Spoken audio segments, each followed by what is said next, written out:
left and right turns of Road America, we head to the Yard of Bricks. Speedway, Indiana is the site for race 9 of 20 on the year for the Clutch Drop Cup Series. And we welcome you trackside. Carlos Zimmerman here tonight. Alongside of me again is Sam Dyer. Sam, how you doing this fine evening as we get ready to make 100 laps here at the Brickyard? I'm doing pretty good. Getting excited to see how these drivers are going to react. It's going to be a very draft-heavy race for these drivers, and it's going to be interesting to see how these drivers evolve throughout this race. 100 laps for them, 2 stages. Stage 1 ends on lap 25. Stage 2 ends at the end of lap 50. It's going to be a wild one for sure for these drivers. We've been hearing a lot that the draft is actually helping these cars plow into 3 and 4, and it's going to be interesting on the back half of this field to see how they're going to be able to react to this draft. A very, very interesting qualifying run, something we're not really accustomed to seeing, as you will see it roll at the bottom of your screen. A quasi-Luminary front row. Tom Bourne for Luminary gets the pole with a 48.36. And then I guess I would say a satellite driver for Luminary, Justin Munsell, rolls off on his inside. And then another pair of Luminary cars, Bronson Stafford and Shane Terrian, they make up row 2, and then Garrett Powell breaks up the Luminary train with rolling off 5th, and then Robert Kenny rolls off 6th. Rest of the grid will roll at the bottom of your screen. Sam, this is a very good qualifying run for this team, as they've just taken the Clutch Drop Cup Series by storm since coming onto the scene back at Dover. Yeah, and these drivers have been quick, putting a lot of effort. All of really the setup guys really have been trying to figure out how to get the right setup here at Indy. Well, I was talking to some of the Luminary guys before this race, and they were feeling pretty confident as a team just because of the way that Michigan was going. If you remember, Carlos, back at Michigan, that first stage was dominated with having Bronson, Tom, and Shane completely just in line, not allowing anyone to pass them. And that's kind of something that we're probably going to be seeing here today at Indy, because it's all about the draft. It's all about staying in line and trying to defend the best that you can. As the guys now will begin to roll off, Tom Bourne and Justin Munsell will lead them around for a pace lap. Here is your tools for the race today. It's going to be 100 laps, as we said. Stage breaks at lap 25 for stage 1. Stage 2 will end at lap 50. If a caution comes out within the final 3 laps of the stage, that will be the stage break. And then the final stage is the long one, 50 laps. And now, Sam, here's the kicker. They get 5 sets of tires tonight. The fuel run looking to get to 18 laps. So these guys are going to have to pit before the first stage even ends. Yeah, and they've done this before, where some of these drivers have had to pit previously, and for most of them, it's usually they pit, they go for fuel only, and then they try to save that tire until the stage comes to the end. But with them having a total of 4 sets in pit road waiting for them, some of these drivers might be thinking, hey, maybe I need better stage points. Stage points have been noticeably seen as the best way. If you feel like you cannot win to get in for the playoffs, go for stage points, get as many points as possible during each race. That might mean take tires early before the stage ends. Talking about stage wins, there's the man that dominated last week at Road America, Garrett Powell, sweeping stages 1 and 2 and taking the checkered flag at the same time. As he's going to roll off 5th today behind these this front 2 rows. It's going to be a lot of fun to see if he can go back-to-back and also continue to rack up stages, as he leads the league in stages with, I believe, 6 or 7 as they come around out of turn 4. We are ready to go racing here tonight at the Yard of Bricks here at Indianapolis. We're glad you're with us on the Flatout Racing Network. The field is ready to go. Pace car turns it over to Tom Bourne to get us underway here tonight for 100 laps of action. Green flag is in the air. The FRN machine ready to go here to start it off here. Munsell dead even with him as they head to turn number 1. Tom Bourne going to be having the most preferred line on the inside, and that's something we're going to have to keep our eyes out. How does his outside line hold? As Tom Bourne Munsell make a little bit of contact there. Terrian almost got into the wall as well, and that's something that these drivers are going to have to deal with all race long. That outside wall coming off of all these corners just jumps out at you. As right now, Tom Bourne leading the way, side-by-side action for 3rd place. Looking behind Tom Bourne at the 98 of Justin Munsell. Here they come into turn 3. This could be a potential trouble spot tonight if these guys dive it into the corner with the way the car runs through these corners. But it looks like everybody gets through 3 just fine, and it looks like they'll get through 4 just fine, as well as here comes Tom Bourne. Single file amongst the top 10, and Tom Bourne is going to take lap 1 as here comes Shane Terrian to battle Munsell for second. Yeah, and here comes Terrian on the inside, going to be pushing Munsell and dropping him back to third place. Also, cars that have been staying side by side for quite a long time. That's going to be drivers behind 10th place. I was watching back here, Matt Dyer and Philip Scott, they were side by side for almost the whole entire first lap. They finally got it situated. Dyer is going to get that 9th place position and start moving up. But really, everyone behind our top 10 staying in line pretty well. But back in about 11th, 12th place, they are still side by side, kind of looking like a hornet's nest in a way with how close these drivers have been. They settle it out now for the time being, though. Nothing really side by side, as now the entire field is single file. One car that is going to likely fall off the lead lap already here as we get to take lap 2 and complete it in lap 3 now on the board. Spencer Hardison, trouble for him, was trying to run well at Road America last week, but has an early trouble as I don't know if he took the green flag or not, but he is going to be mired back in last place in 23rd and extremely off the pace as we have a battle for the lead. Here comes Shane Terrian down the backstretch with Tom Bourne. Shane Terrian wanting to get as many points as possible. Went through. Looks like Spencer Hardison might have gotten a drive-through penalty. Had to come down into pit road and take off. Did take the green, but right now, like you said, running very far back, about 15 seconds off. But cars scattering as up front. Shane Terrian to the point. Didn't take long for our first lead change of the night. Now trying to scrub off the draft as he moves down this little bit of a wide front straightaway as they get to the line. Terrian will lead the lap here. Still early on in this one as he clears Bourne. Battle for third. Justin Munsell, Bronson Stafford doing some battling here. Really close for Munsell. He's been very close to that wall through that little bit of a tiny straightaway between turns 1 and 2. And he's close again off the exit of 2 as they fly down the back. Yeah, another car that's going to be trying to make a move, but a major block by Bronson Stafford on Garrett Powell. They might be going 3 wide. Garrett Powell's got to back out, and he does.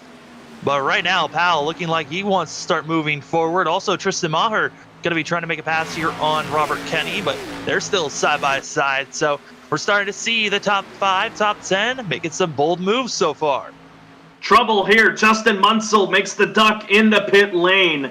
Not sure what the problem is on the 98. Could be due to some damage or whatnot, but impossible unscheduled pit stop for the 98, the outside pole sitter.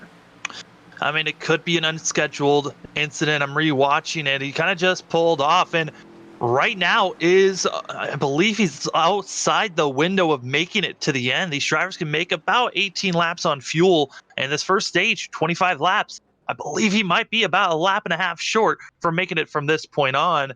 But we'll keep an eye on that 98 machine, see if he has to come back in the pits. He's got to take a splash and go for Munsell. He's out and away after 4.5 seconds into the breakdown lane. At the front, Shane Terrian maintaining the lead right now as Munsell remains on the lead lap. It's a bit of a breakaway now after Munsell made that duck in the pit lane. Luminary 1, 2, 3, Terrian, Bourne, and then Bronson Stafford. And then last week's winner, Garrett Powell, right there in 4th. And Tristan Maher was able to hold off Robert Kenny for what is now the 5th position, but Kenny's still hanging around him, trying to get around him as they head towards the back straightaway as you look at the battle for 5th. Yeah, we're starting to see a lot of drivers splitting up from one another. A lot of gaps being shown here as our front 3. They're still on top of one another. Bronson Stafford going to be trying to shuffle his way into 2nd place, getting by Tom Bourne. And then you drop back for this second group where you got Garrett Powell, who's trying to just linger, but he's all about a second and a 1.1 to 1.2 seconds off of 3rd place, so not in their draft at all. Trying to get Tristan Maher to catch up to this 87 machine and try their best to try to run down our leaders. But the draft is something that we were talked to with a lot of the drivers. They talked about the fact that, especially on the backstretch, going into corner number 3 and 4, utilizing the draft actually could be hurting you on the long run for these drivers. So we'll keep our eye out and see how they react really to being so aggressive and how fast they're entering these corners, on how much they're going to be plowing through it. Trouble for our pole sitter. Tom Bourne, I think, got the wall off the exit of turn number 1 as he has slid back into 3rd and now into the clutches of Garrett Powell. So Powell gets his wish. He finds a drafting buddy to try and move forward and catch the top 2, which is now Terrian and Bronson Stafford, but so some trouble. I think the 54 got the wall. If he did. It's pretty bad. It's pretty bad damage on that right side for Tom Bourne. And this could be hurting him a lot for the long run. I don't know if he's going to be good for being a leader, but he might be able to utilize the draft and try to push these cars down the front stretch and back stretch. Right now, they're going to be trying to work their best of Garrett Powell and Tom Bourne, as well as Tristan Maher here, to try to start making their way up to our leaders. But now it's just a two-horse battle up front, and I'm not expecting really to see these two drivers battle too hard until we start getting to the end of the stage. But also these drivers got to think about, hey, that window of when you need to pit to make it to the end here on this stage has opened up for these drivers fuel-wise. So there you see Terrian and Stafford battling it out. Powell now trying to distance himself from this little bit of a group of Tom Bourne, Tristan Maher, Robert Kenny, and also Mike Tellier. As a car ducks into the pits, here comes Bronson Stafford. Yeah, like I said, the window just opened for these drivers. Bronson Stafford feeling like he can make it to the end from here. Make it to the end of stage 1 from this point, which is at the end of lap 25, where these drivers are going to be marking themselves for. And Bronson's going to be the third driver to come into the pits. Like we said, Justin Munsell, about 3 laps ago, he came in. Spencer Hardison, 4 laps ago, came back into the pits for the second time, trying to get repairs done for that 14 machine, as well as fuel into that car, as Bronson's going for a fuel-only stop, sitting here, and should be taking off shortly. 6-second stop for the 61. That allows him to get back onto the racetrack. Meanwhile, Shane Terrian working his way through 3 and 4, all by himself. 2.2 seconds ahead of second place now, Garrett Powell. Tristan Maher hanging in there in third, near trouble with Tom Bourne. I don't think Mike Tellier and Robert Kenny got the message. They were 3 wide down the front when Bourne made the duck to the pits, but the 54 is in the third luminary car in. Yeah, and we're seeing drivers going with fuel only. Looking at the times, though, based off of tires, yes, the draft is very important, but these drivers look like they're already off by a second, as I think the 34 machine of Kenny might have gotten bumped by the 3 of Tellier. Into the wall goes Robert Kenny. We just switched over to it because I saw the battle was happening on my screen, and then Robert Kenny just got bullied out of 4th place and pushed out of the groove by Mike Tellier. So some early strong power moves being made as Kenny falls back to 5th and is being hunted down right now by the 2 that's in 6th place. Matt Dyer looking further up, seeing if any of our leaders will make a dive. Doesn't look like it. One car, Justin Belmonte, will pit at our, sorry, not Justin Belmonte, Derek Schilling. Or Caleb Smith. Or Caleb Smith, I'm sorry. And these drivers are going to be dealing with some struggles here. Caleb Smith might have been caught speeding in this 25 machine. The line for entry for pit road, where the drivers have to be down to the pit road speed, is before they get to the pit wall, which is kind of deceiving for these drivers. They have to back themselves all the way down to 60 miles per hour. It's going to be difficult at times. We'll see if Caleb Smith is in pit road longer than he should. If he's in there longer than 5 seconds, he did get caught speeding, and it looks like he was caught speeding. He's still in pit road. You see it right there on your screen. That is where the double cones are, right about maybe I would say 150 feet out of the exit of turn 4, and you got to back that car down because you're coming out of the corner at least going 160 miles an hour. So you got to get it down to what I believe the pit speed's what, 50? It's 60 miles. Yeah, it's 60 miles per hour to go down this very long pit road stretch. And due to the fact that Caleb Smith got caught speeding, he is now going to be the second car put a lap down. Right now, 1 lap down and still is not taken off from pit road. The penalty massive for this 25 machine, but as long as no one else goes a lap down, the Smith should get the lucky dog and should be able to get back out on to the lead lap. But this is a rough struggle right now for that 25 machine. He returns to the racetrack in 22nd, 1 lap down. Bob Carroll, he is in the pits now as looked like I don't know, that was a weird thing that happened on my screen. I don't know if he had to teleport there or later not. In the pit. Yeah, there he is. Shane Terrian ducks into pit lane, got it down to 60. Should be good. Coming in behind him, I believe that is Robert Kenny that is joining him. So pair of teammates that are going to probably try to come out together, depending on where they come out. So with them in the pits, that hands the lead over to Garrett Powell. And we were wondering what happened to the 27 of Bob Keller and Carroll, and that 27 machine got loose out of one and slammed the outside wall, came back into the inside wall, hit it as well. This 27 machine heavily damaged and had to teleport itself back to pit road. So expect this 27 machine to at least go a lap, if not two, maybe even 3 laps down.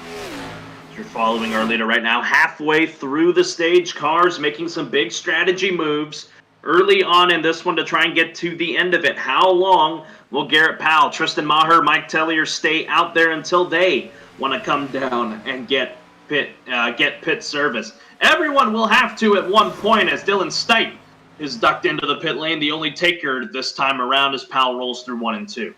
Yeah, some of the best action on track right now has got to be the battle right now for this 4th place position. I mean, it is hot and heavy to figure out where these drivers were going to be, as the 24 machine able to pull away from Matt Dyer, but they were right on top of one another about a lap and a lap and a half ago.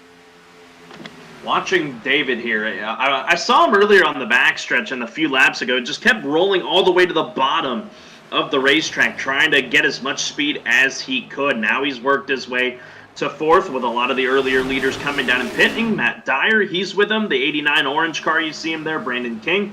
Philip Scott, who was poised to have a good run as the leader's in the pits, and just about everyone else is coming with him, and it looked like Tellier got the pit cone coming in. Might have been. I mean, a lot of these drivers got to be careful. Philip Scott going to be staying out, as well as Justin Belmonte. They're going to be staying out as long as they can. They can only really go for another 3, maybe 4 laps with the fuel run that they've got here. So expecting to see how these drivers are going to go, but it's looking like these drivers, they've got a chance to run well.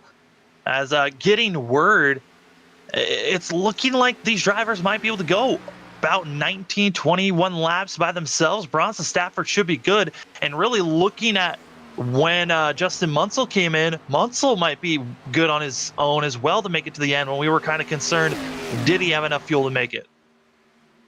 Watching the 8 here of Philip Scott, should be coming in this time by. Indeed he is. He'll bring Justin Belmonte with him, and it looks like Evan Coleman and Derek Schilling and Travis Daly are going to stay out. Nathan Hall, little tight getting in there, trying to woe it down. Looks like he did.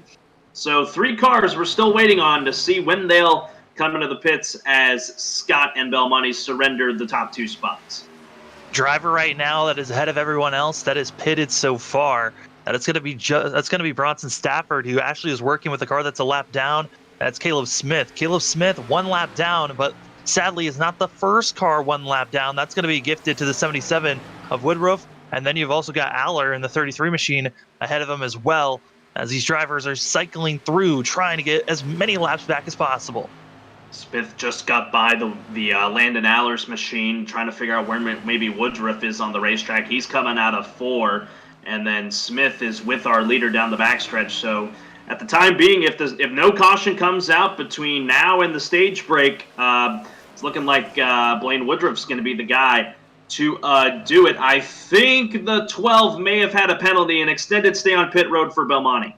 Yeah, Belmonte, it looks like that 12 machine was hit with a speeding penalty, same time as Caleb Smith. So speeding already shown to be a factor in this race, in our first green flag pit stop here. And also looks like Tristan Maher might have missed pit road, just drove through, might have, as I'm going to take another look at our telemetry. But on our telemetry, he took 0 service on his pit road stop, but I think there might have been a glitch on our telemetry when he was in there.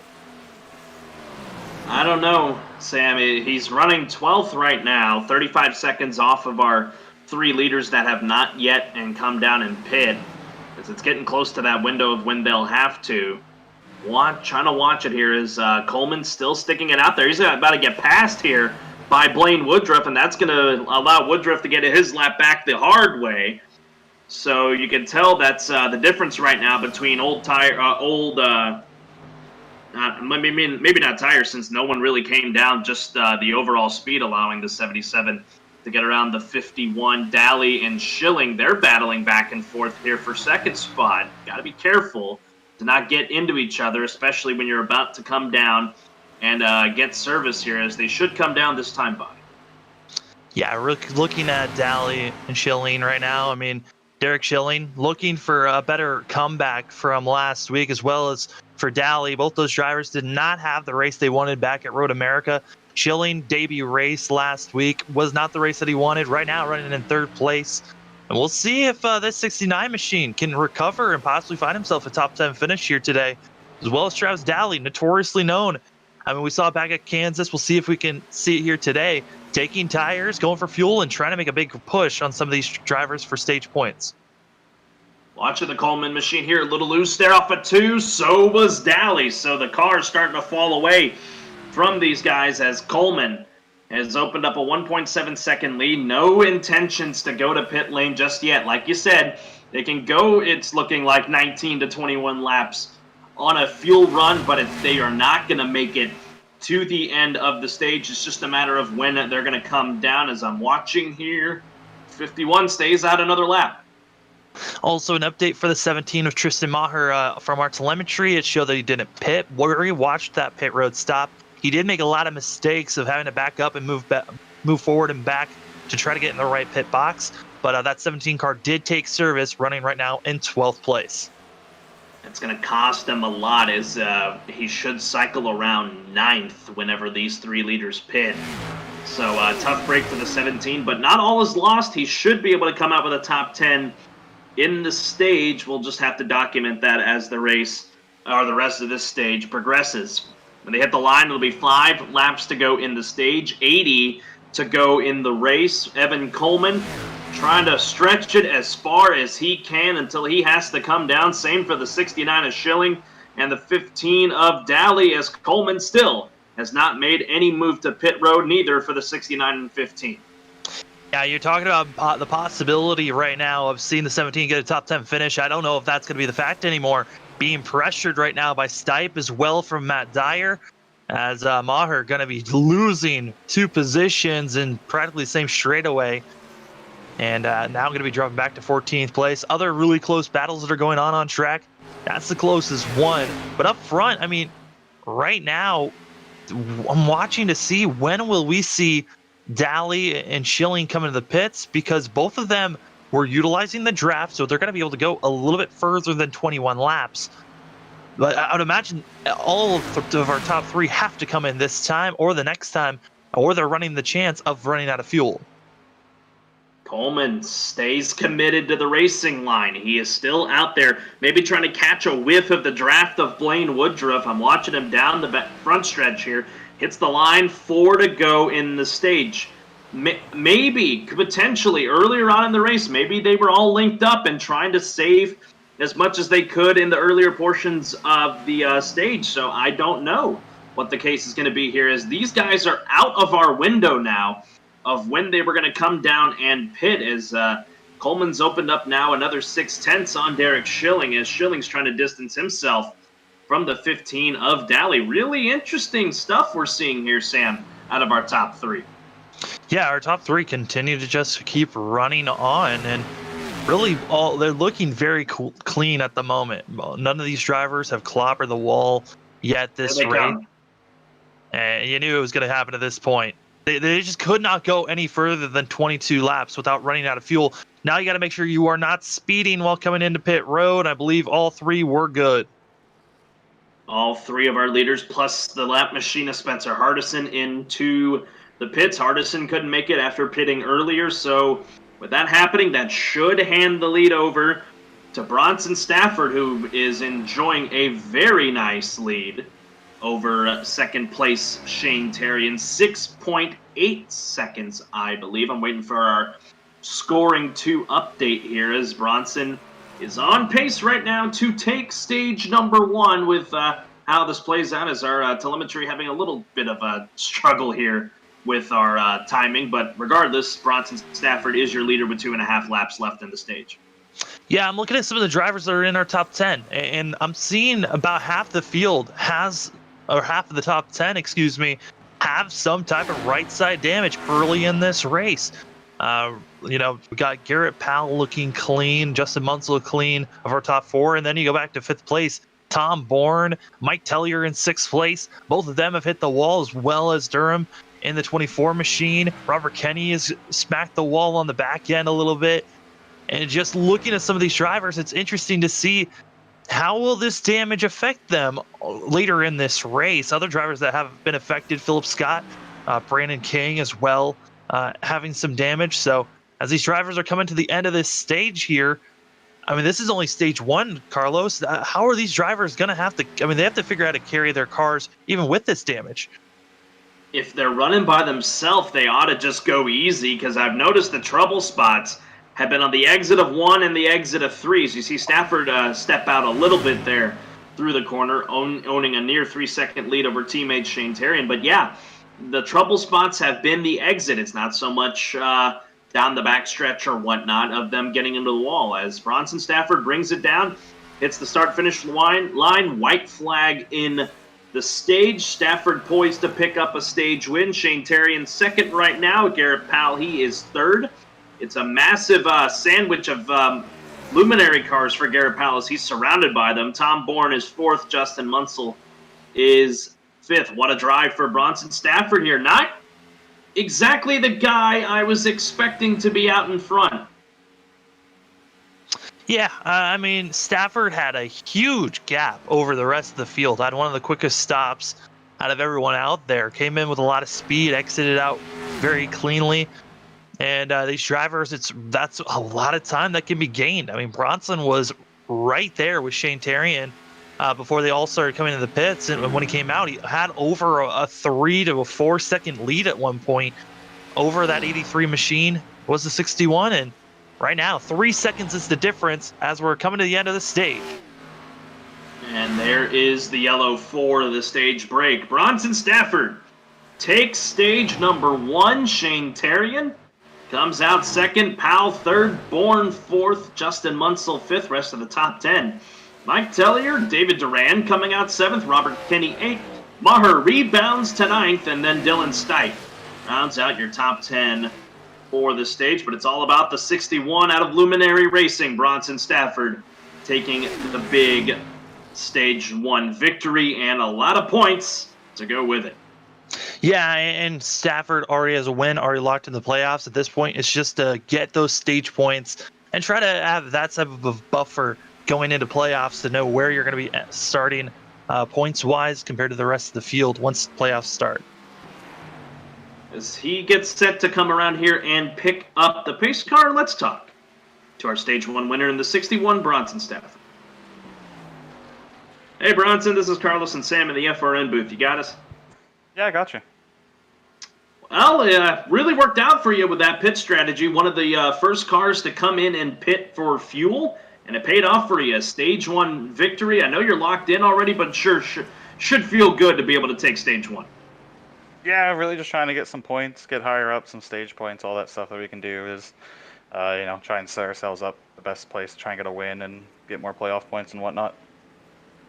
Yeah, I mean, Bronson, on that stop, you pitted so much earlier than the rest of the field. Do you feel like that was the advantage just because you didn't need to put as much fuel in as the rest of the field had to do on pit road? Yeah, it definitely helps. I think I only sat there for about 3 seconds, while other people sat there for about 5, and then upwards of 7 or 8 seconds just doing fuel. So, the less time on pit road, the better. And the biggest thing really was just get out of the dirty air before it started getting really tight. An excellent run for you, boasting a 3-second lead over your teammate. The pits are open, man. Good luck to you the rest of the way. If you take stage 2, we'll talk to you then. All right, thanks, Carlos. Here they come, Sam, into the pits. Everybody coming down of those that are on the lead lap. Caleb Smith is going to be the lucky dog here. This is going to be a critical stop here to see what the order is going to look like when we get back green. I'm really looking to see what some of these drivers are thinking right now. Derek Schilling going to be staying out in that 69 machine, which going for a lap lead bonus point possibly here. Not going to be getting any points for any stage positions because I believe he was outside. But interesting call. Pitted about 5 laps ago. Going to be able to save some fuel, but he's probably going to have to pit here earlier if we don't see him coming down with 1 to go. We're going to have a change in the order as Stafford gets beaten out of pit lane by Shane Terrian and Garrett Powell. I'm curious to see what the speeds were on pit exit because that was close. Munsell comes out fourth. Nathan Hall, I think, took 2 tires, so he's going to come out 5th out of the pits with Duran, Maher, Dyer, Coleman, and Bourne the rest of the order coming out of the pits. But yeah, the 69 of Derek Schilling choosing to stay out here after pitting right there near the end of stage 1. Yeah, it's a very bold choice to pit then. And, looking at some of the other drivers, a lot of cars are going to drop back. Drivers I was talking about that had that right side damage, staying in a little bit longer to get that damage repaired. And, that's where we see Tom Bourne, Brandon King, Robert Kenny to drop back here, as well as Woodruff and Tellier and Daly. I mean, a lot of cars that had heavy damage due to the fact of just having the contact that they did to the wall, now just sitting in pit road trying to get that damage repaired. It's Belmonte, one of the lap cars. He's going to duck into pit lane as Derek Schilling makes no motion to go to the pits, so he is going to restart as the leader. If you're just joining us here on Flatout Racing Network, I'm Carlos Zimmerman. Alongside of me, Sam Dyer, here tonight at the Brickyard, making the jump from Road America out in Elkhart Lake, Wisconsin, just to the southeast here in Indianapolis. Different change of pace as the pace car lights are out. We're going to go green at lap 30 of 100, giving us 71 total laps to go. Sam, we're going to be doing a lot of track jumping throughout. We've done it already, and we're going to do it a lot more. The Roval's coming up, Auto Club, these setup guys, the guys that do these setups, we got a lot to think about going into each week, because you have a different track. It's really tough to figure it out as you go from track to track.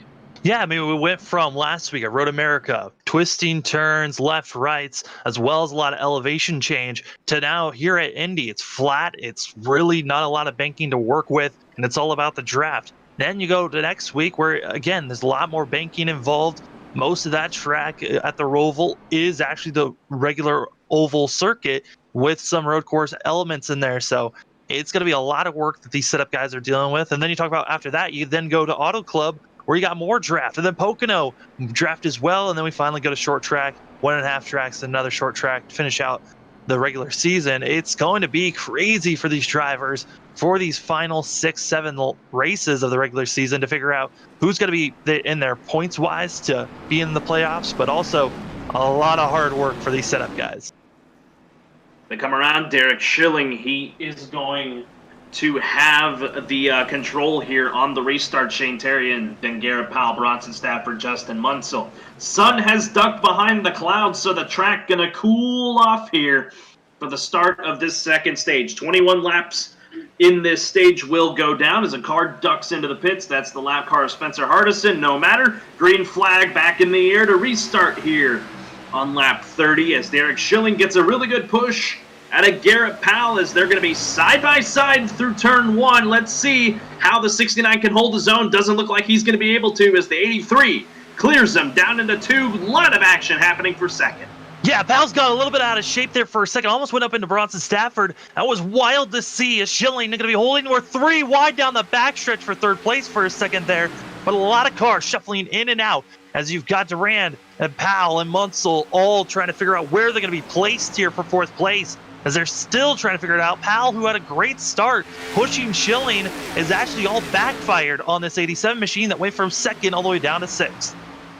Power move out of the 24. David Durand down the backstretch. Now dives it back to the inside here on the front, as it's going to be almost 3 wide behind them. Tristan Maher trying to get to the inside, but it's not going to work. Trying to get around Garrett Powell. That's going to allow Matt Dyer to try and make a move, but he is not in the preferred line, so he might start sliding back in the 2. Justin Munsell trying to maybe set up the 24 of David Durand as they head down the backstretch, but everything settles out. Single file Tom Bourne now into the top 10, getting around Matt Dyer. Yeah, we're starting to see right now the top 11 all in line, pulling away, and then everyone else behind them from 12th place on back are drivers that are kind of struggling right now. With power, they were damaged. They're trying to figure out how to stay with this front group, but it is a struggle being led by Robert Kenny back in 12th place. This second group that is struggling, but man, it is really getting racy back here for fourth place.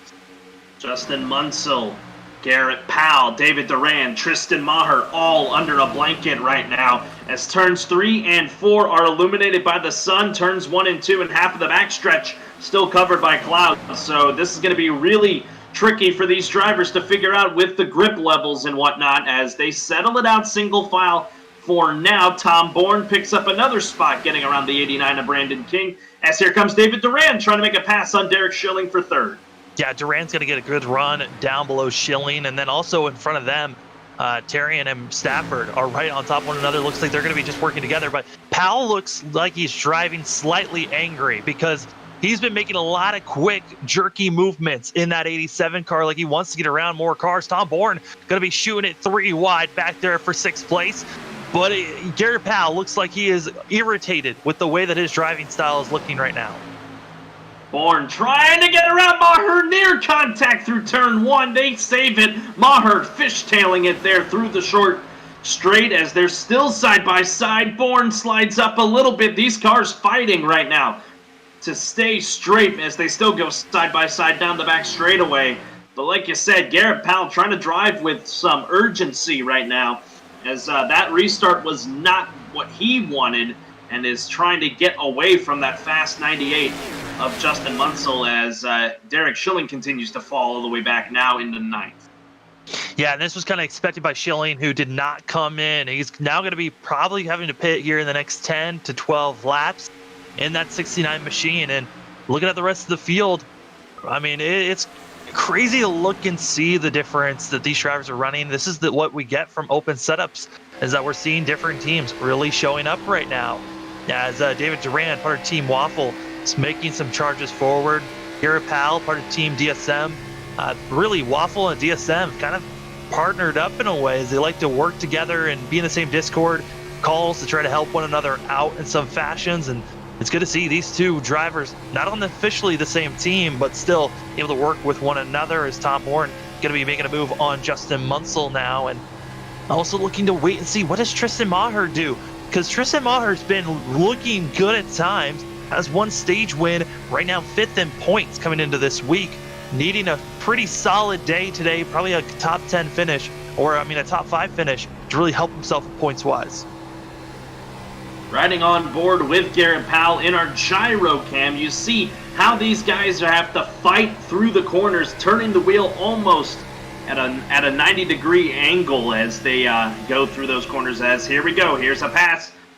Trying to go for third, Garrett Powell around the 24 of David Duran. He might have a shot at him here in turn 3, but no. Has to duck back behind the Napa 24 of David Duran. Give a call to the 24 at 35 laps, running pretty solid.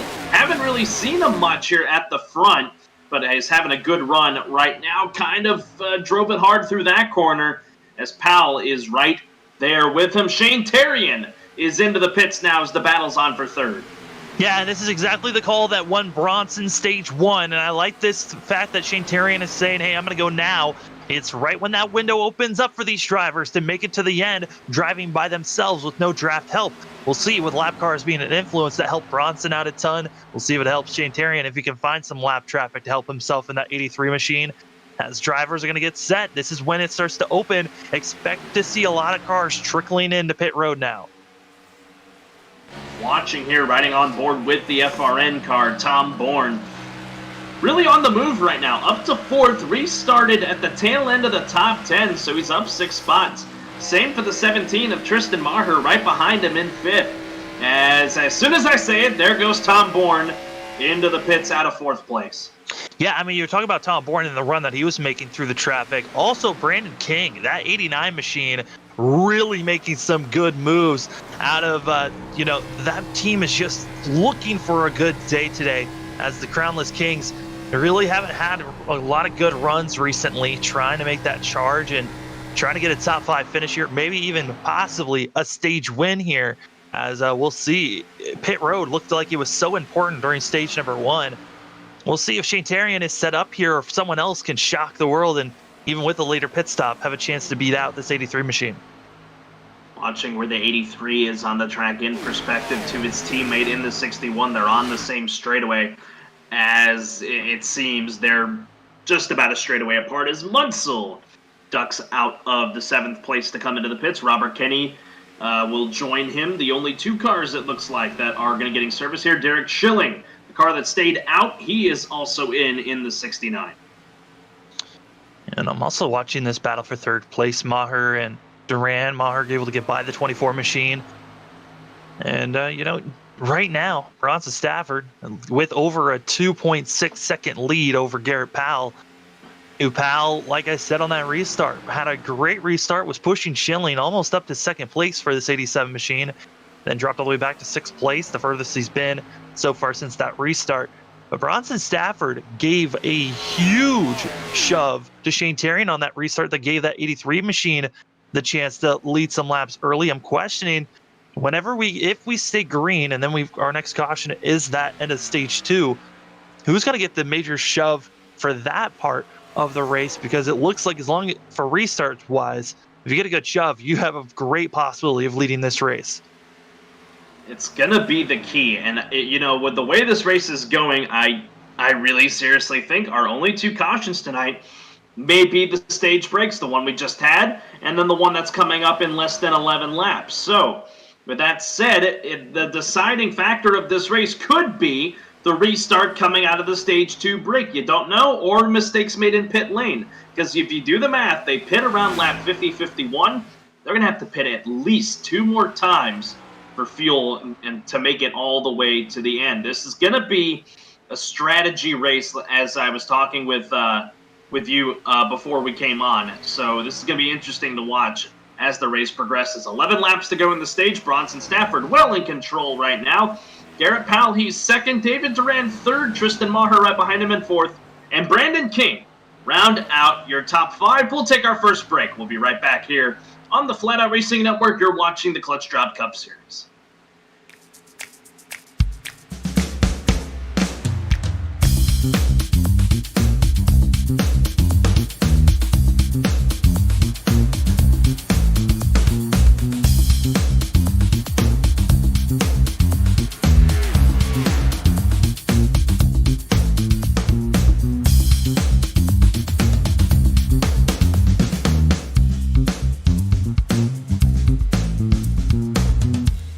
Since the VFW was founded, their mission was really to look out for the veterans community, to make sure that our nation upholds its promise to really care for the service member, the veteran, and his or her family. There are several ways that the VFW fights for veterans today. The top services include disability claims assistance, advocacy on Capitol Hill and with the Department of Veterans Affairs. We also offer scholarship opportunities, and then also volunteerism. For me personally, when I came back from Iraq, my life experience was drastically different from those around me, and the Veterans of Foreign Wars really spoke to me. The reason I would encourage veterans who have served overseas today to join the VFW is because this is your organization. The VFW is for veterans. Every generation, a new generation of leaders steps up in the Veterans of Foreign Wars and fights for the veterans community. The Veterans of Foreign Wars. No one does more for veterans. For more information on the VFW, go to ahctv.com/sacrifice.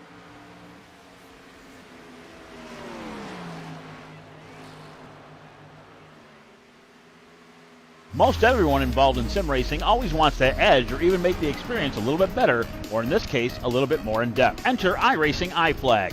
iFlag is a simulation signal box with software designed by Peter Vostro. When you are behind the wheel in iRacing, your eyes are looking down the track or maybe even in the rear or side view mirrors. You may not notice or even hear when the caution comes out, when your car is damaged, or if you get black flagged, or even notice the car beside you. Yes, iFlag will point out the signs and tell you where that car is. It just makes iRacing more real and can help you become a better driver. We also offer iRacing iFlag Digital Pit Box.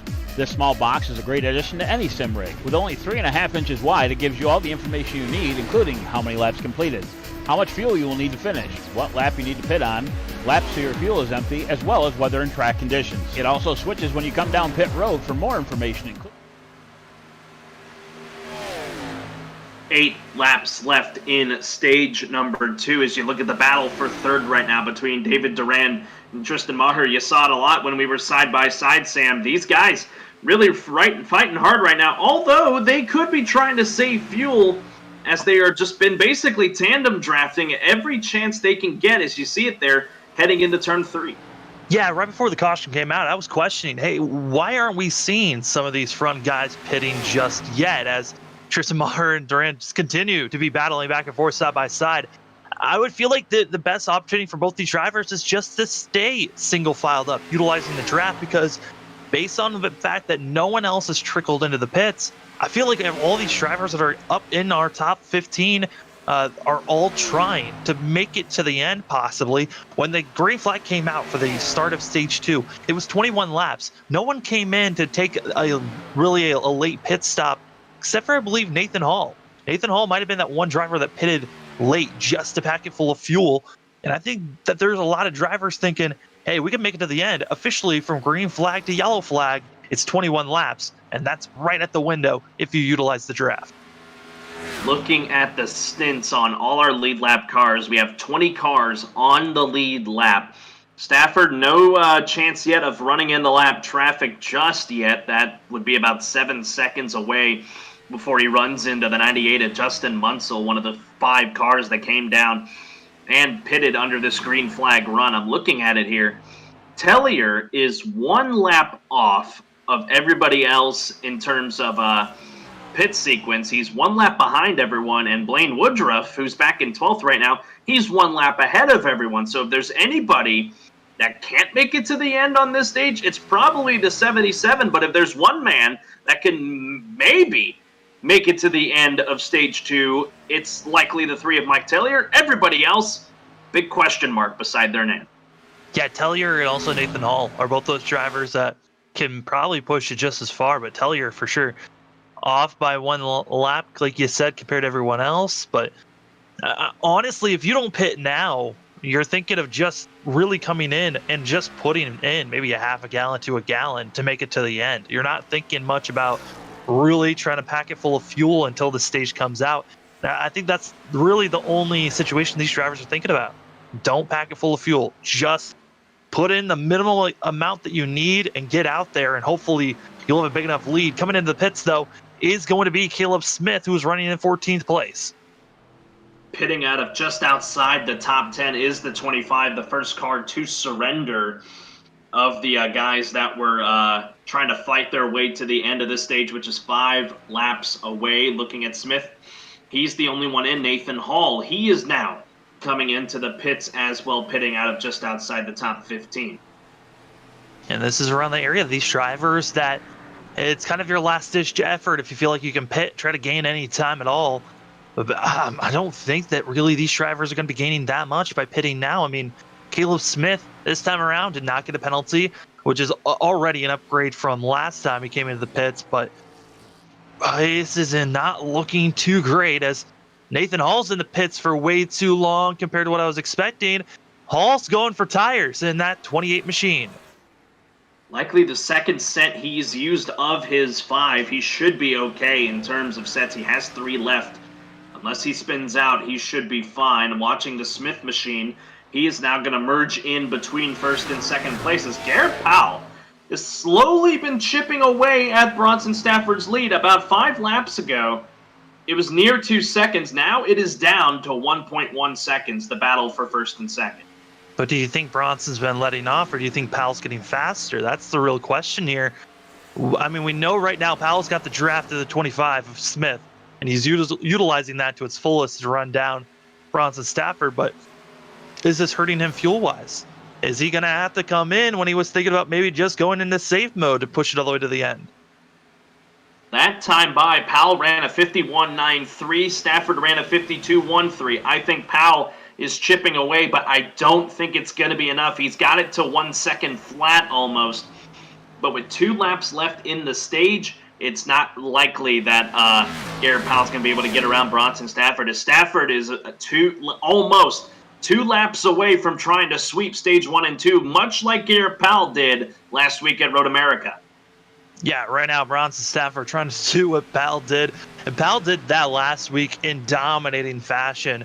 And with the fact that we're going to another road course at the Roval, 3rd and final road course of the season, Garrett Powell looks like the favorite to win that, possibly get his 4th win there. But we'll see if Powell can maybe, with this next, coming to the end of this stage, I mean, he's still close enough, but it's not looking great for these drivers as we're running out of laps. Who can make it on fuel and who can't? That pack of three, that was Evan Coleman, trying to find other ones, Derek Schilling and Travis Daly.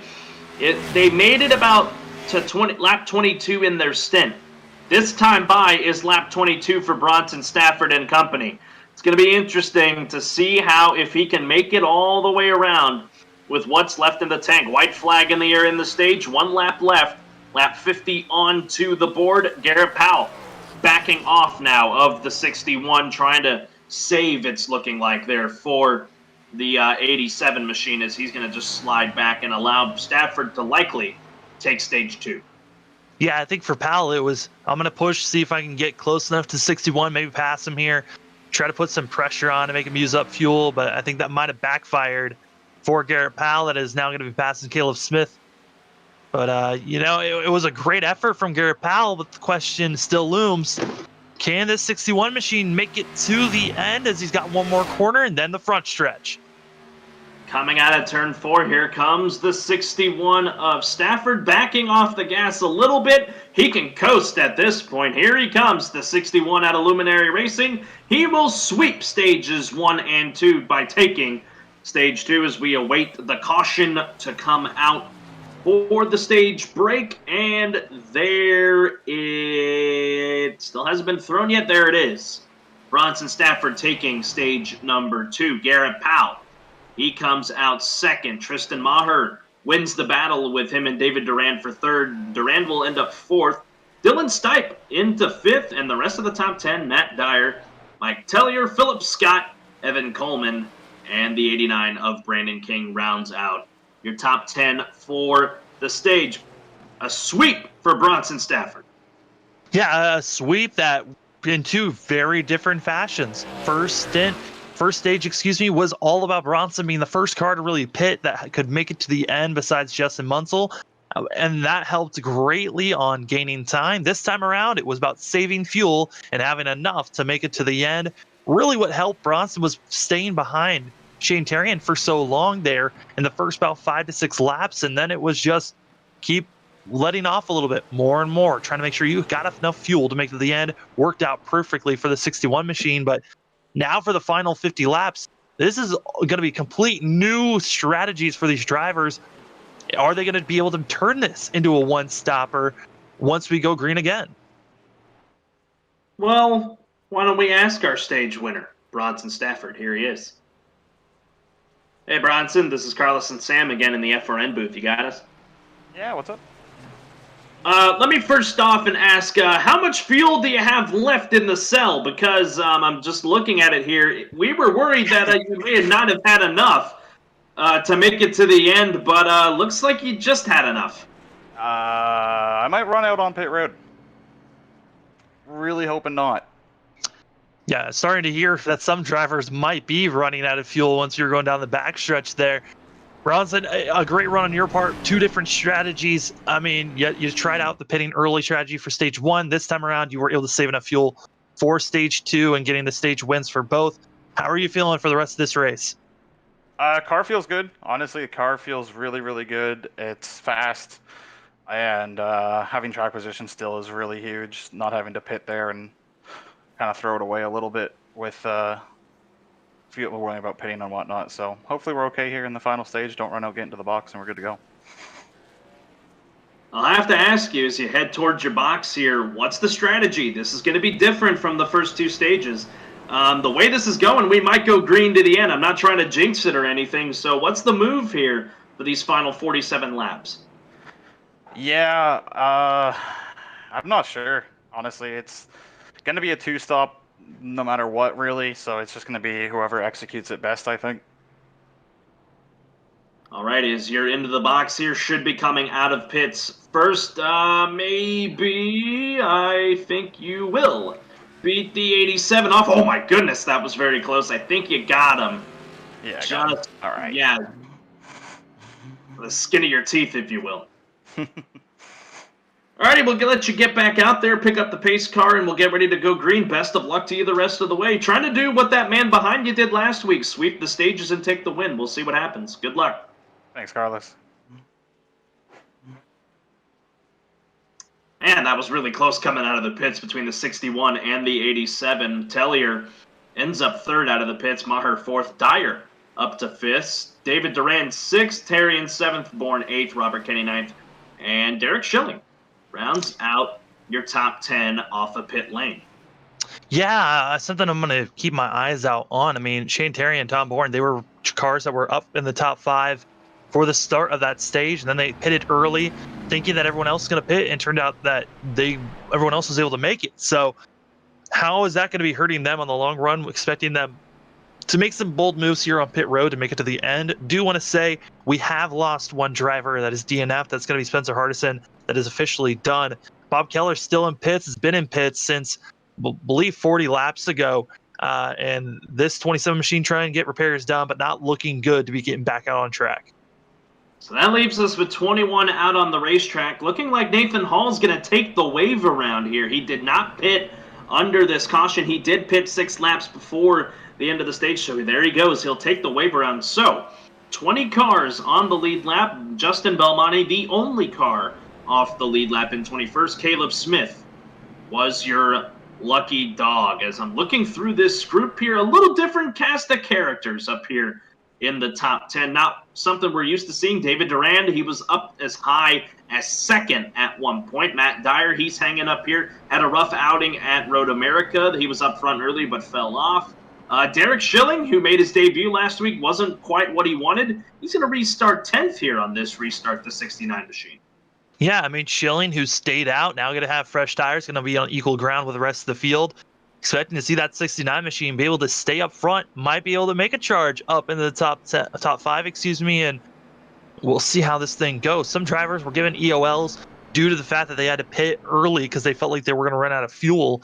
So cutting to the back is going to be Philip Scott, and I believe a couple of other drivers are moving back there as well. Also, Stipe was given an EOL for having to go to the pits.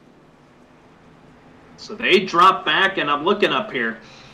I know I've been saying that these are likely going to be the only 2 cautions we see. The point you're going to see maybe some yellows is this first lap after the restart. That is when the guys are most together. So it's going to be interesting to see what happens. Bronson Stafford and Garrett Powell, they're the front row. Mike Tellier, Matt, and Tristan Maher, they are row 2. Row 3 is Matt Dyer and Shane Terry. And as one car ducks out of the line, that's going to shift everything. That's Tristan Maher. He's going to join the pace car in pit lane, so trouble for the 17 here on this restart. But the green flag will fly. 46 laps to the finish. Good jump for the 61 of Stafford as he clears Powell, heading to turn number 1. Mike Tellier in the 3. He settles into 3rd as they head through 1 and 2. Yeah, I'm trying to listen in and figure out what exactly happened to Tristan Maher for the 17 machine to come into the pits. I'm not getting any reports yet of what's going on. Still just cruising down pit lane, but up front, Bronson Stafford, Garrett Powell, Mike Tellier, and David Durand is going to be trying to be pulling away from the rest of the field. It's Matt Dyer, Shane Terrian, 5 and 6. They settle it out, a 6-car breakaway. Tom Bourne trying to catch these guys here as they head through the non-sunny portion of the racetrack as Bronson Stafford gets away for the moment, but Garrett Powell still hounding him as they head to the front stretch here. Let's see what the draft's going to look like here as Durand steps out of line, looking to maybe take a couple other cars with him. I think we've had some trouble, though, for the 54 of Bourne. I believe he's having some internet issues at the moment. He has blinked out of our race. iRacing will give him a couple of more minutes. If he's not back here in the next about 3 minutes or so, which would put him about a lap to 2 laps down, he could be finding himself getting ejected from the server, and then he'll have a lot of issues moving forward, be multiple laps down if he comes back. As this battle right now for 3rd place is getting hot and heavy, Shane Terry and Matt Dyer, they're trying to figure out how to get by Tellier and Durand. Tellier was 3rd exiting turn 2, and now he is in danger of falling all the way back to 6th. A lot like what Garrett Powell did under our last restart many laps ago. So move the Tellier machine all the way back to 6th. He's trying to get 5th from Shane Terrian, but it's not going to work out. Move the 83 up to 5th, the 24 to 3rd, and the 2 to 4th. Meanwhile, for the leaders, Garrett Powell still hounding Bronson Stafford here at the front. Well, for Tom Bourne, ultimately, that was not what he needed. Not looking good. 1 lap down. Now he's not came back. Powell still right on the back bumper of the 61 of Bronson Stafford. But here's the thing, though, with Indy. is there's kind of a bubble that you deal with when you're utilizing the draft here at Indy. You get within a 10th or so, and then you just can't really make any passes. Officially, Tom has been removed from the server because of network issues, and so hopefully he'll be back here in the next couple of minutes or so, but it's not looking good. As caution will be thrown in the back. That's going to be Woodruff, who spins it around in front of the whole entire field. Didn't take long out of the restart for another caution to come out, so I guess I jinxed it. Blaine Woodruff, big time trouble for him, spinning in turn number 4. I saw smoke further up. The 28 and Nathan Hall may have also been involved. Well, it was Belmonte and Woodruff that made contact after coming through corner number 1. And if anything, this helps Tom Bourne out because now he's only going to be 2 laps down with this caution. He's just reconnected in. I'm trying to get a better view of what exactly happened here because they came out of the corner side by side. Belmonte kind of got a little bit shimmied out of shape and came up into the 77, hard into the outside wall for Woodruff, and that's a hard lick for that machine. We're gonna have to take a different angle as they cut to a flyby look. So let's back it up here and look again, see what happened for the 77. You described it best, really. The 12 just got loose and up into the 77. It didn't look like he got loose at first when they were closing in on each other, but not the case as you see him here in the short shoot. I don't know, Sam. Yeah, I rewatched it. He kind of went into cockpit view to see what the hands were like coming out of the corner, and he was good. He was turning, and right when he got the transition to the straightaway, he kind of slightly turned it straight and a little bit to the right, and that's what shot the car up just slightly enough to clip one another. And that's just hard racing when you're that close to one another. A simple shift can cost you greatly. That's what's put us under our 3rd caution of the night. Our first one for a wreck. Our other 2 for the stage breaks as everyone's into the pits, Mr. Dyer. And the 2 drivers that did stay out, though, is going to be Matt Dyer as well as Derek Schilling going to be staying out. Both those drivers feeling like, hey, let's stick with our strategy. Let's not come in now. Expecting a lot of drivers to go with fuel only for this pit stop and maybe save their tires for later on in this stint. And like I said, that everyone just goes with fuel only. Garrett Powell beating out Bronson Stafford for 3rd place. Definitely got it that time. It was very close under the last caution, but Stafford gets beat this time by the 87. Shane Terrian 3rd off the pits. Duran 4th. Robert Kenny 5th. And then Coleman, Tellier, Smith, King, and Allers. That's the top 10 out of the pits. But yeah, Matt Dyer and Derek Schilling rolling the dice here. I know we're not at Vegas, but we're at Indy, making some interesting strategy moves here. Only 6 laps on their stint, so I wouldn't say it's a horrible move unless we get into a long green flag run, then it'll cost them. Yeah, right now looking at drivers that came in and actually took more than just fuel. First car is going to be the car back in 13th place. Justin Munsell in that 98 machine racing independently from everyone else, but kind of in a way partnered up with the Luminary guys. As there's a lot of drivers that are actually racing independently. Derek Schilling, independent driver here today. Justin Munsell's the other one. There's a handful of other drivers that did not show up today that are independent. But those drivers, you try to partner up with some friends of yours, but not under anyone else's banner but their own. You're inside the 69 of Derek Schilling. You'll jump now inside the 98 of Justin Munsell. Munsell making an interesting move here. If my math is correct here, that's his 3rd set. So he's down to 2 tire sets left with 41 laps left in this race. He might be all right in terms of tires, but we'll have to see as Philip Scott tucks in. I was re-looking at it. I believe the drivers actually only had 4 sets in pit road for them to work with. They had a total of 5, the set that they started the race off, and then the 4 that were in pit road. So if he's already used that many, he might only have 1 set left for the rest of this race. Oh, that's correct. I didn't take into account the ones they started with. So yeah, Munsell might be down to 1. So might have to be careful the rest of the way. Pace car lights are out. We're going to go green at lap 61 of 100, giving us 40 laps to go in the stage. And Matt Dyer and Derek Schilling, they're going to be right here at the front. Derek, when he restarted as the leader after our first stage, staying out under that caution, He's not. He's going to be starting second here. It's going to be interesting to see what Matt can do. We know he's got speed, so let's see how he does against the 87, the 61, and the 83 here on this restart.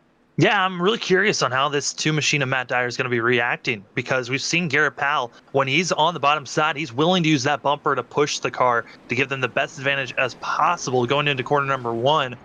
We'll see if Dyer can handle the push, as well as Derek Schilling. He's going to have Bronson Stafford behind him. We've seen both Powell and Stafford make basically their lanes go as fast as they can go, pushing one another. We'll see if there's any communication to help these drivers out as we're coming out of 4, getting ready to go green here. And Carlos, 40 laps to go and we go green. Still a lot of racing to go.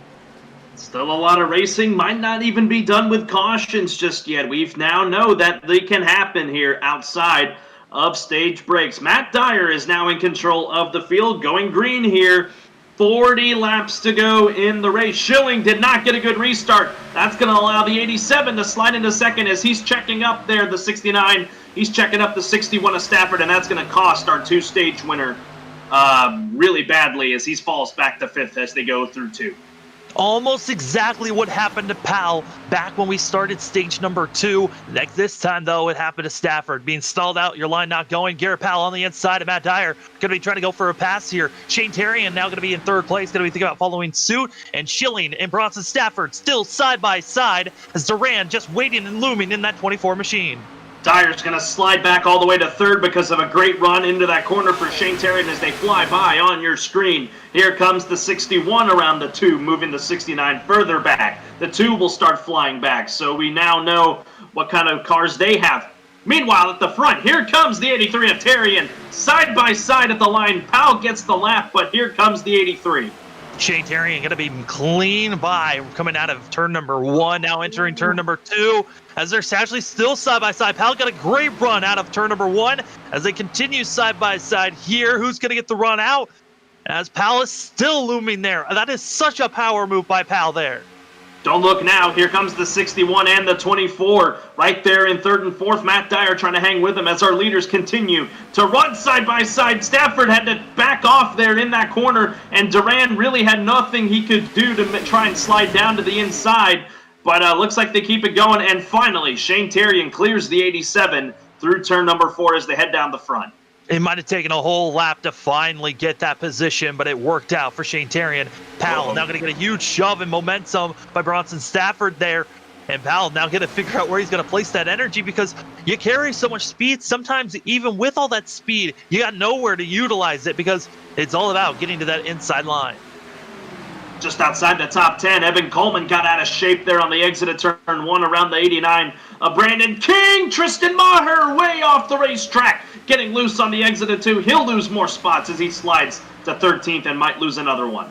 Yeah, he's going to lose time, but a fantastic save there by Maher to still keep that 17 car in one shape. As up front, the battle for second place, Bronson Stafford going to be able to make the pass here, as he's now going to try to get by Garrett Powell. A lot easier than what Shane Terrian did, but here comes the crossover move. Who's going to help Garrett Powell? And it looks like Duran's going to be trying to follow suit. Just wasn't close enough to help with the momentum. Powell's going to still try to use his raw speed to get to the 61. Contact! 61! Stafford trying to save it. He does! What a save by Bronson! But there's still 2, almost 3 wide at times. Bronson and Matt Dyer are going to be side by side now, but amazing save by Stafford there. But that's going to hurt his tires on the long run now. Or 2-time stage winner here at Indy, trying to sweep it like Garrett Powell did, but contact between those drivers is going to be hurting Stafford right now. But Duran in that 24 machine going to be trying to set up Powell. But Powell closing the door. And like we saw Powell get a little bit irritated when he got shuffled back. Let's see how Bronson Stafford's going to retaliate now. Stafford needs to try and get around the 24 to get back to the 87, but Duran shows the block right in front of him. You're riding with Robert Kenny right now. Whoa, look at Duran! Block Stafford all the way down the front stretch. It's not going to last for long, as here comes the 61, a major power block by the Napa 24, but he did not. Was not able to hold off the 61, so the 61 wins that battle for the moment, and now the 61 of Stafford can set his sights on the 87 of Powell. That was a lot of guts by Durand there. Here comes Robert Kenny now on the inside. Going to be trying to get by the 24 machine. But, I mean, that's a fair block. Bronson Stafford was putting on those major blocks in really the first lap. So it's fair play. Almost gets contact there with Kenny. Kenny looks a little bit out of shape for a second. Able to hold on as now they're still running hard out of 4. Look at them up front, though. Sam, here comes Powell and Stafford. The battle is on for second. Shane Terrian's loving this because the gap's at 2 seconds, but I don't think he cares. So the 87 trying to pinch the 61 down through this corner. They remain side by side as they head through 2. Durand, who looked like he was going to be a for sure solid top 3 car, is dropping back quickly as he gets shuffled to the high side, all the way back to 8th place now. Might be back to 9th place after we've seen King make this pass possibly. Cold spinner! Maher and others! Caution is out! Evan Coleman hard in the wall! Stipes involved, and I believe that all started with the 69 of Schilling that might have gotten into the wall going down the backstretch. The 51 was the one I saw just plow the outside wall. Big hit for him. Up here is, like you said, Dylan Stipe. The 17 involved as well. Tristan Maher already done. It's looking like Schilling. No front bumper after having such a good run early on. He's played the strategy well, and now his chances of trying to rebound from Road America are up in smoke. I mean, this is probably one of the weirder cautions we could have asked for. It just looks like a lack of really focus by this 69 machine that just lets his car drift into the outside wall, bounce off of it, and Maher had nowhere to go. Coleman had nowhere to go. Stipe was involved. I mean, that's a lot of cars that were just looking for solid days around that 12th place zone. Now looking like they're going to struggle to even stay on the lead lap for the end of this race. This started on the front straightaway, but then they're going to get 3 wide right here. As you watch them head down the back straightaway, the 69, the 17, and the 51. Yeah, 69 just got the wall and nowhere for the 51 to go. Dylan Stipe, there you see him. He gets collected. Everybody else scatters to avoid the trouble. A 4-car incident. We're going to take multiple looks at this as we brought out caution number 4 on the night. But, man, some hard hits. Yeah, it was just a lack of wow, I cannot speak right now. A lack of concentration by that 69 machine. The car that was the luckiest to get through that had to be Caleb Smith. That was right on the bumper of all those cars and just swung it to the inside, able to get by everyone else. Now watch here the 20 of Dylan Stipe here as he tried to get away from this. We'll ride on board with Caleb Smith in a moment. Yeah, the 69 just got loose and nowhere for Dylan Stipe to go as he plows the inside wall. Maher, he's likely done for the night. And everyone else, they were able to drive away, but definitely going to be hindered the rest of the way as we'll look at one more replay as everyone's in the pits. Yeah, Tristan Maher officially DNF'd, left immediately after the contact to the inside wall. A lot of cars in the pits right now trying to get service done. It's not looking good for a lot of these drivers. And now we get... I just heard of somebody's engine just blow, and I think that might have been Carroll's car that might have been trying to get going, and the engine just completely took off, and that officially, the 27 car is not coming back from this race after hearing that noise. So you rode on board there with the 25 of Caleb Smith, that Old Spice machine. Looking a little more crisp after that one as he gets away from the incident just fine. That's why we're working caution number 4 on the evening, and some more strategy moves being played, Sam. Munsell and Tellier, they stay out under this yellow. Yeah, I mean, Munsell at this point, he's already thrown his hand out with going with the 4-tire stop the last time he was in. He has to stay out as long as he can until there's about 20 laps to go. So around lap 80 is when we might be seeing this 98 car come in again. Maybe around 82 is the furthest I could see, but really Munsell has kind of put his chips out. Cards are out, waiting for his chance to come in the pits again. The rest of the field, though, a lot of drivers going with fuel only. Cars that start off the tires, though, Shane Terrian, Bronson Stafford, everyone else from about 5th place on back, all for fresh tires. I'll tell you someone that did not have a good pit stop. That was the 87 of Garrett Powell, an extended stay in pit lane. He's going to be mired back to 12th for this restart, so that's the lowest we've seen the 87 tonight. You mentioned the two guys that making strategy moves also at the front. David Durand and Landon Allers taking fuel-only stops under this one. Big power move out of the 33. Yeah, and some of these drivers thinking, hey, we need to try these bold moves out. Let's try to save a set of tires for later on in this race, just in case a late caution comes out. Tires have already shown to be very important, carry so much more speed, and you can make that outside groove work if you go the right way. Garrett Powell might be questioning why he was in for so long. And when he made that contact with Bronson Stafford, I think it might have hurt Powell more than it did Stafford, as Stafford did not stay in for damage repair, but Garrett Powell did. This is going to be your top 10 when we get back to green here in just a moment. 31 laps to go is when we'll go green at lap 70. Justin Munsell and Mike Tellier. Actually, I think Munsell chose the outside lane for this restart. Tellier's going to restart on the inside second, Durand third, Landon Allers fourth, and then Shane Terry in the first that took tires fifth. And the rest of your top 10, Bronson Stafford, your stage 1 and 2 winner. Robert Kenny, who was making some passes in that little short run, he's 7th. Matt Dyer 8th. Caleb Smith, after that big wreck avoidance, he's 9th. And then Philip Scott, he rounds out your top 10. Are we done wrecking, Sam? Do you think they got it out of their system? I don't think so. I think it's just going to get worse from here on out. There's a possible chance that we could be seeing a lot of cars that are in this back half of the field trying to make some judgment calls that would be a little bit shocking to see. We haven't seen Allers up here in the top 5 at all during this race. We'll see how that 33 machine is going to work here. But it's going to be a lot of hard racing here, as now Allers, part of NSM, going to be trying to make a move, but Justin Munsell doesn't need any help. He just takes off and pulls away from the rest of the field. Tellier will settle into second. Allers is just going to get freight trained there, it seems, on the outside line, as he's going to try and find a hole to fall in.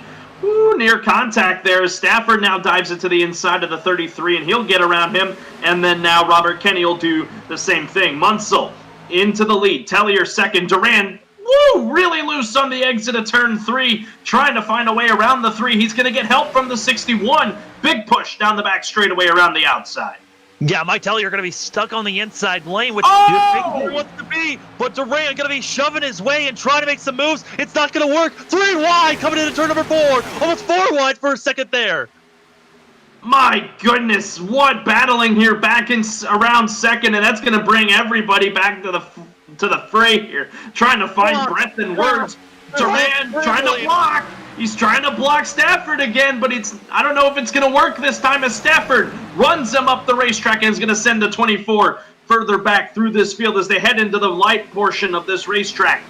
Now as Stafford settles into third, Durand into fourth, Robert Kenny trying to find something. 3 wide, Garrett Powell out of nowhere up here near the top 5. Kind of shoving his way through. Shane Terry going to be making a pass for the lead up front. Garrett Powell now going to be passing the 3 of Tellier and trying to make that charge to the front after getting the damage repair. That 87 machine, we know he's willing to be aggressive, as his own muscle into the wall. Justin Munsell into the fence, still loose on there as everyone's going to try and get around the 98. Big time trouble for the Justin Munsell machine. Still loose down the back stretch, running a car way to the bottom of the racetrack. Couldn't tell who it was, but Munsell gets to the pits. A tough break for the guy that restarted as the leader. Meanwhile, at the front, it's a hornet's nest. Matt Dyer around here. Durand got pushed up the track. They were 3 wide for a second. The 24 car was able to continue running, but they were all scattered up. Garrett Powell up to 4th place after getting through all that mess. But right now, going back to Mike Tellier, he's got Daly, Smith, and look, that car that you talked about that just dropped down after getting blocked, it looked like that was Stipe in the 20 machine all the way back in 16th place. But that was just chaos side by side for the lead right now. It's Bronson Stafford on the inside of Shane Terrian. Caleb Smith trying to get around the outside of Travis Daly through turn 3 and 4, as Daly's going to try to get to the inside of the 3 of Mike Tellier here as they head down this long front straightaway. Good run so far for the 15, rebounding after just some horrible weeks trying to get a good run strung together, but the 25, who has been our lucky dog twice tonight, is now going for 6th. Yeah, he's going to be trying to go for sixth here, and it's kind of a different Caleb Smith than what we've been seeing the last couple of weeks. Caleb Smith's been on top of the board qualifying. He's gotten a pole. He's gotten second place a couple of times. This 25 car is quick. It's more of moving that and translating that qualifying pace over to race pace. A car that's shocking me right now, Robert Kenny, who hasn't really been with our top drivers all race long, been looming around fifth place. He's right on the tail end of our front two. As Stafford clears the 83 of Terrian, 1, 2, 3 goes Luminary, trying to break away from everyone else, as I think we've finally been able to settle it out. I say that as Mike Tellier is just continuing to get freight trained. Here comes the 8 of Philip Scott. He'll pass him for 8th spot. Tellier back to 9th. I don't know if something's wrong with the 3 or if he just doesn't have the speed right now after that restart.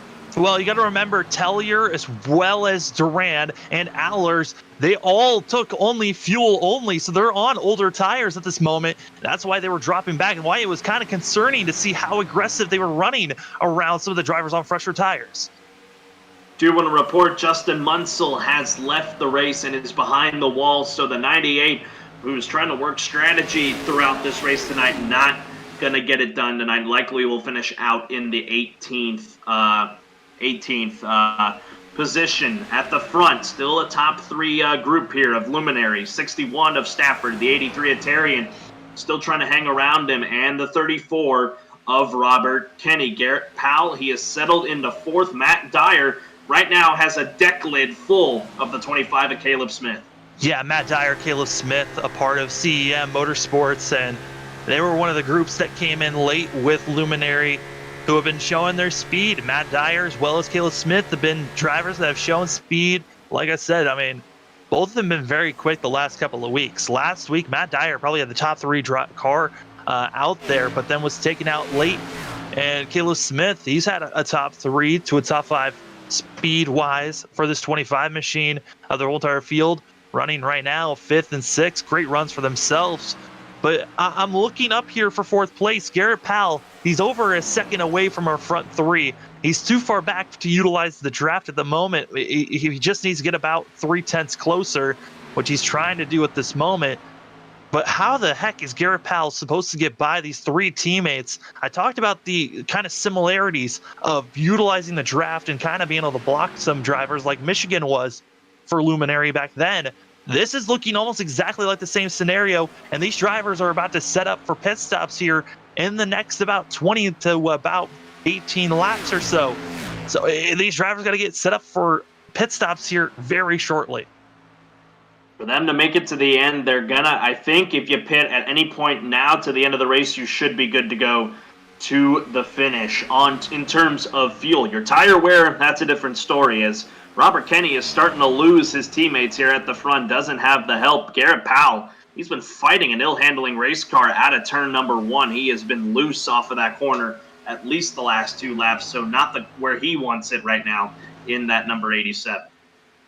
Yeah, I mean, Garrett Powell has that slight damage on the right side from when he got contact with Bronson Stafford. Robert Kenny has a little bit of rear right damage for when he scruffed the wall about around lap 10 when he got into some contact. So it's showing that really you need a clean car to be running up front. When, as I say that though, Bronson Stafford leading the way with his front left damage that he got when he got contact with Powell. So the driver's shifting all over the place on where they're going to be at. But it's interesting to see how our front 4 really, the different ways they've had to work their way up to get to where they're at. Powell probably the most aggressive in recognizing, yes, I'm the points leader right now, but the cars up front, they are something to really worry about once we get to playoff time. I mean, a little bit of glitches in my telemetry here as Shane Terrian is side by side here with Bronson Stafford down the back straightaway, as that's going to scrub off some speed here. The Luminary guys going side by side right now as they roll through 3 and 4. Everybody has looked like they have settled it out. I'm very shocked that in that big hornet's nest that we had for about 2 laps or so, that a caution did not breed from it, and we didn't. So kudos to all the drivers keeping it steady as their leaders here still side by side down the front stretch. Yeah, I mean, some drivers that are close right now, that'd be the battle for 11th place. You got Stipe, Allers, and Woodruff that are right on top of one another. You also can add Belmonte into that mix. Belmonte, at one point, believe was 2 laps down, has found himself onto the lead lap. A great recovery for that 12 machine that was involved with the caution to about a caution or two ago with the 69 car. So great recovery right now for Belmonte in 14th place. Watching the 25 of Caleb Smith. He has gotten around Matt Dyer for 5th. So if you want to give a comeback award, I know we're only 22 laps to the finish, but if you want to give it now, give it to the 25 of Caleb Smith, having a great run right now in that Old Spice machine, as Matt Dyer got the wall there through between 3 and 4. Yeah, Matt Dyer, he's going to be trying to push it as hard as he can. A little bit of a scuffle there with the wall. That one's going to hurt him big time.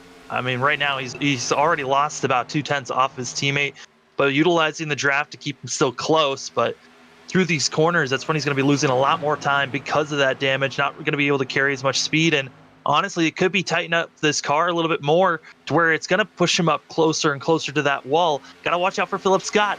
He's moved up to 7th place and honestly could be finding himself up here around 6th place here soon as he's 1.3 seconds back.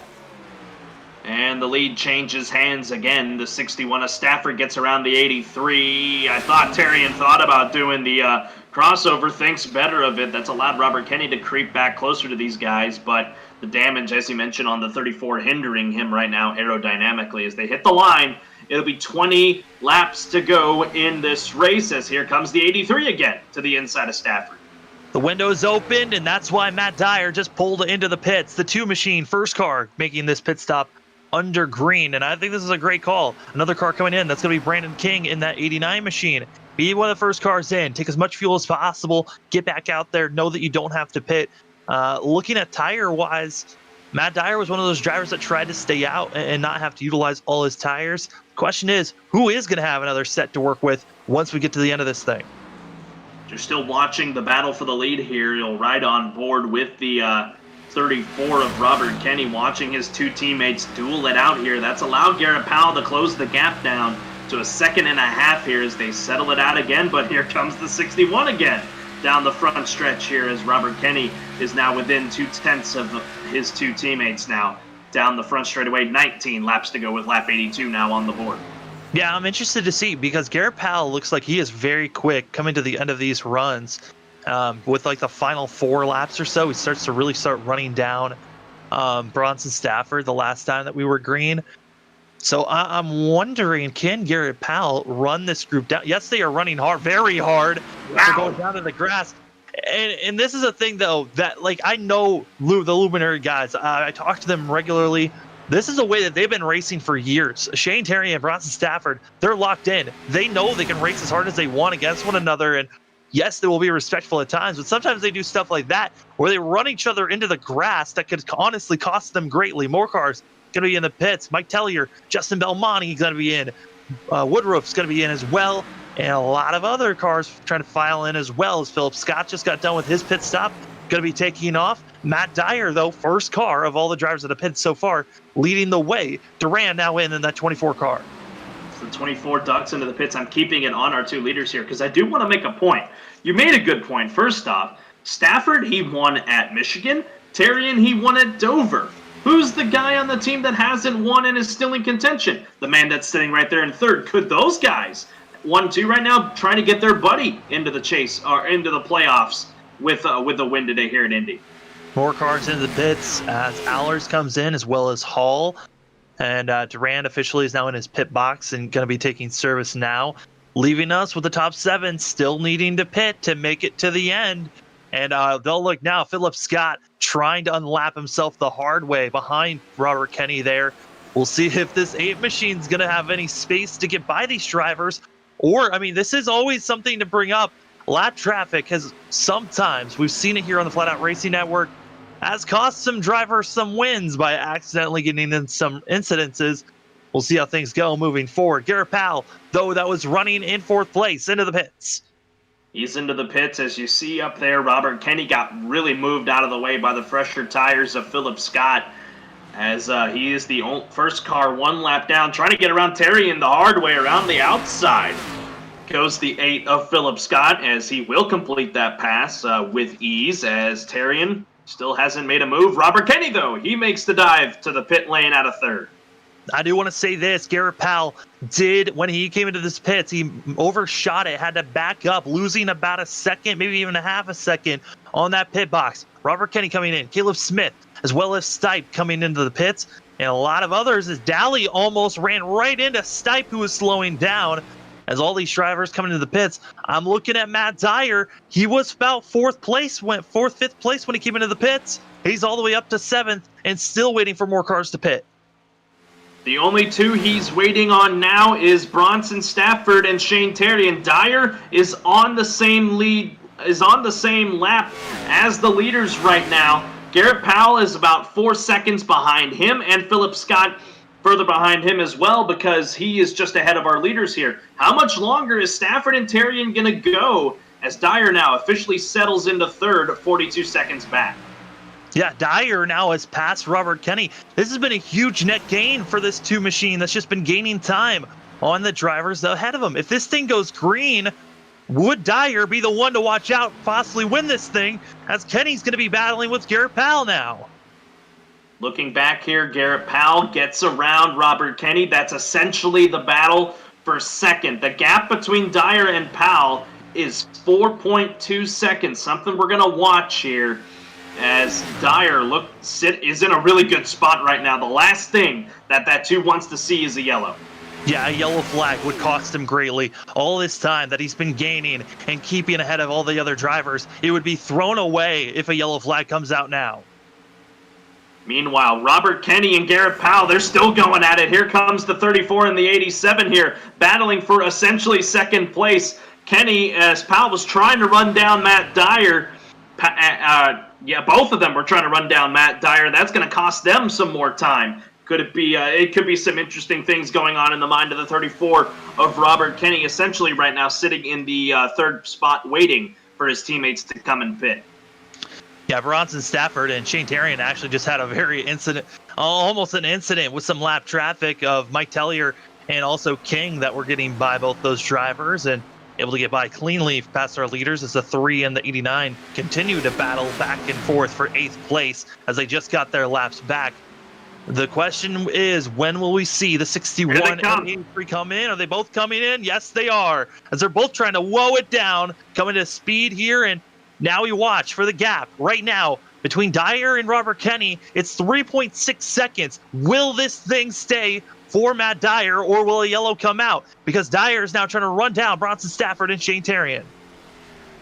As the 2 leaders head through the pits, they cross the line there. Dyer is working his way through 3 and 4 right now. Can the 61 and 83 beat the 2 out as they are making their stop right now? 4 tires in fuel. I think Terrian may have overshot his box a little bit. He had to back it up just slightly. That's going to cost the 83. As I'm watching Stafford here, they have to use the breakdown lane. Where is Dyer? There he is, through 1. He's going to clear Matt Dyer to the lead with 13 to go. It's between Dyer and Kenny now, and Garrett Powell. Bronson and also Bronson Stafford and Shane Terrian no longer a factor. It's 2.4 seconds now as we're coming to 13 laps to go, about to be 12 when they cross the line. He's got a sizable gap to work with. When he hits the line, it'll be 12 laps to go. And like you said, his only competition, the 34 and the 87.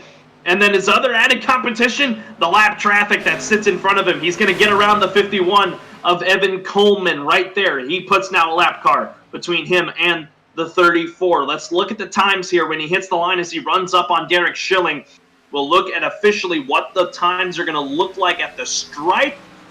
And it is going to be a gap of 1.3 seconds between Matt Dyer and Robert Kenny. Kenny's already got it down below another 10th, and he is coming in a hurry. Is that 34?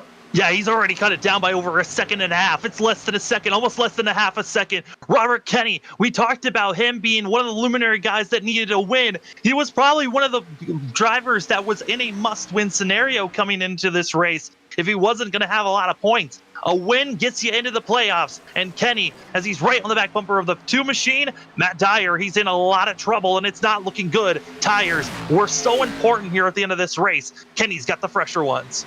Kenny trying to get around him on the outside. Dyer throws the block. Crossover move by Robert Kenny. That might allow Garrett Powell to creep into the picture as well. Side by side. 11 laps to go. Kenny has got to clear the 2 to try to pull away from the 87, but the 87 is there, and he'll get to the inside of Dyer. It's going to be down to the 34 and the 87. Now, this isn't over just yet. I mean, if Bronson can find some help from someone else, Bronson has the fresher tires of Garrett Powell and Robert Kenny. The problem is the difference between Kenny and Bronson Stafford, 3 seconds. As Kenny tries to pull away, Garrett Powell lingers now within 3/10 and possibly within striking distance. The gap is 3/10. The 87 into second. Dyer third. The gap, though, for Stafford, it is dwindling down. It's now a 1.5 to Matt Dyer. It's 2.8 to the race leader, Robert Kenny, as Kenny tries to break the draft of Garrett Powell down the front stretch. 10 laps to go now as lap 91 goes on the board. Also, Shane Terrian might be in striking distance to utilize the draft with Bronson Stafford. We always talk about how the draft is so important. Can we see basically a 2-car tandem try to run down our leaders while they're working together? But Garrett Powell's been lingering around 3/10 this whole entire time since Kenny got by this 87 machine. It's not looking good that Garrett Powell has enough power in that car to maybe make a pass here. Gap now at 2.2 seconds between the 34 and the 61. Caleb Smith, I thought for a moment, might have had a chance to run up here. He's hanging in there in that 6th position. Might try to make it a 5-car race for the victory. Robert Kenny, for the time being, maintains that 0.3 of a second. He continues to blink on your screen. A little bit of internet trouble for the 34. Not what he wants right now. 9 laps to go now for the 34. Bronson's coming. He's now cut it down in half. It was at 3 seconds. It's down to 1.5 now. As that 61 machine, like we said, tires seem to be very important here at Indy when it comes to the later stages. You might have just a lap to 2 laps fresher tires, but it's been so massive. Look at the draft. Here comes Bronson Stafford latching onto Garrett Powell's draft and pulling himself down the backstretch. I made this point before the pit stops. The 61 and the 83, both of them are in the playoffs. Do they try to fend off Garrett Powell to help their teammate get a win, or do they throw him out and just go for the win themselves to get extra insurance into the playoffs? That's going to be the big question here in these final 8 laps. The 61 has caught the 87, and the 87 looking like he's going to concede the spot to Bronson Stafford. And don't think that this race is over just yet. The drivers are coming close to one another. Bronson on the high side, going to be making the pass by Powell and easily making that pass now. What, like you said, what is the 61 going to do in this situation? He's got the faster car, but does he just linger behind and just be a wall for Garrett Powell where he cannot make this pass? Most likely, I mean, I know Bronson as a driver, he's going to want to go for this win, but team orders might be important enough. Bronson to the high side, and Kenny kind of just forcing him to try to pass him on the high side. And he's gonna make the pass on the high side. Bronson Stafford takes the lead away from Robert Kenny as Stafford moves to first, Kenny to second, and Terrian to third. The Luminary 1-2-3 train back here at the front. 1, 2, 3. We saw it back at Dover. Will we see it again here at Indy? As we watch now, Bronson Stafford to the point with a little bit under a half a second to Shane Terrian. Terrian now going to be in striking distance. And I think the main problem with Garrett Powell, yes, he was close to Robert Kenny, but he had a lap older tires, and that's why he just could not pull in the 34 machine here. But looking back at other drivers that have fresher tires, I mean, the freshest tires on track, your front two of Bronson Stafford and Shane Terrian that are pulling away from the rest of the field. They are good to go to the finish of this thing. It's a matter of Shane Terrian can reel in his teammate in the 61 of Bronson Stafford. The gap right now at 0.4 seconds. Robert Kenny, he has slid back to third, 1.3 seconds off his leader now. Stafford opening the gap on Terrian. I think he might be pulling away as they hit the line. 6 to go in the race. Yeah, they continue to just pull further and further away with 6 laps to go. A lot of drivers are kind of stuck in their own kind of little battles here. There's a battle for 8th place between King and also Tellier. They've been battling this whole entire time, and then you also got Durant behind them, waiting for them to go side by side. There's also the battle for 12th place. We got Travis Daly being hounded by Justin Belmonte, and those are really the key battles that are going on right now. Besides our front four, King of the wall. as King tried everything he could right there, but the wall snuck up on him in that 89 machine, dropping now back to 10th place. Could be losing even more positions with how hard he hit that wall. I think Tellier really moved him out of the groove and into the rubble, and that's what allowed both Tellier and Duran to get around the 89, move the 89 back to 10th. Stipe now gets around Justin, or sorry, not, my telemetry is off for some reason, I don't know. But either way, at the front, Bronson Stafford, he's not out of the woods yet. Shane Terrian's cut the gap to 2/10. Yeah, we're coming to 5. We're at 5 laps to go, soon to be 4 laps to go when they cross the line. Shane Terrian's there. And that little bubble that we saw Garrett Powell have on Robert Kenny of just staying at 3/10, that is not an issue. Shane Terrian now cutting it in lower, less than 2/10, and within really a chance here on the front stretch. If we see Terrian, I mean, these guys, they are already locked in. We could be seeing a real duel here coming to the line. With the way that they're racing, though, right now here, Carlos, we could possibly be seeing ourselves a side-by-side finish.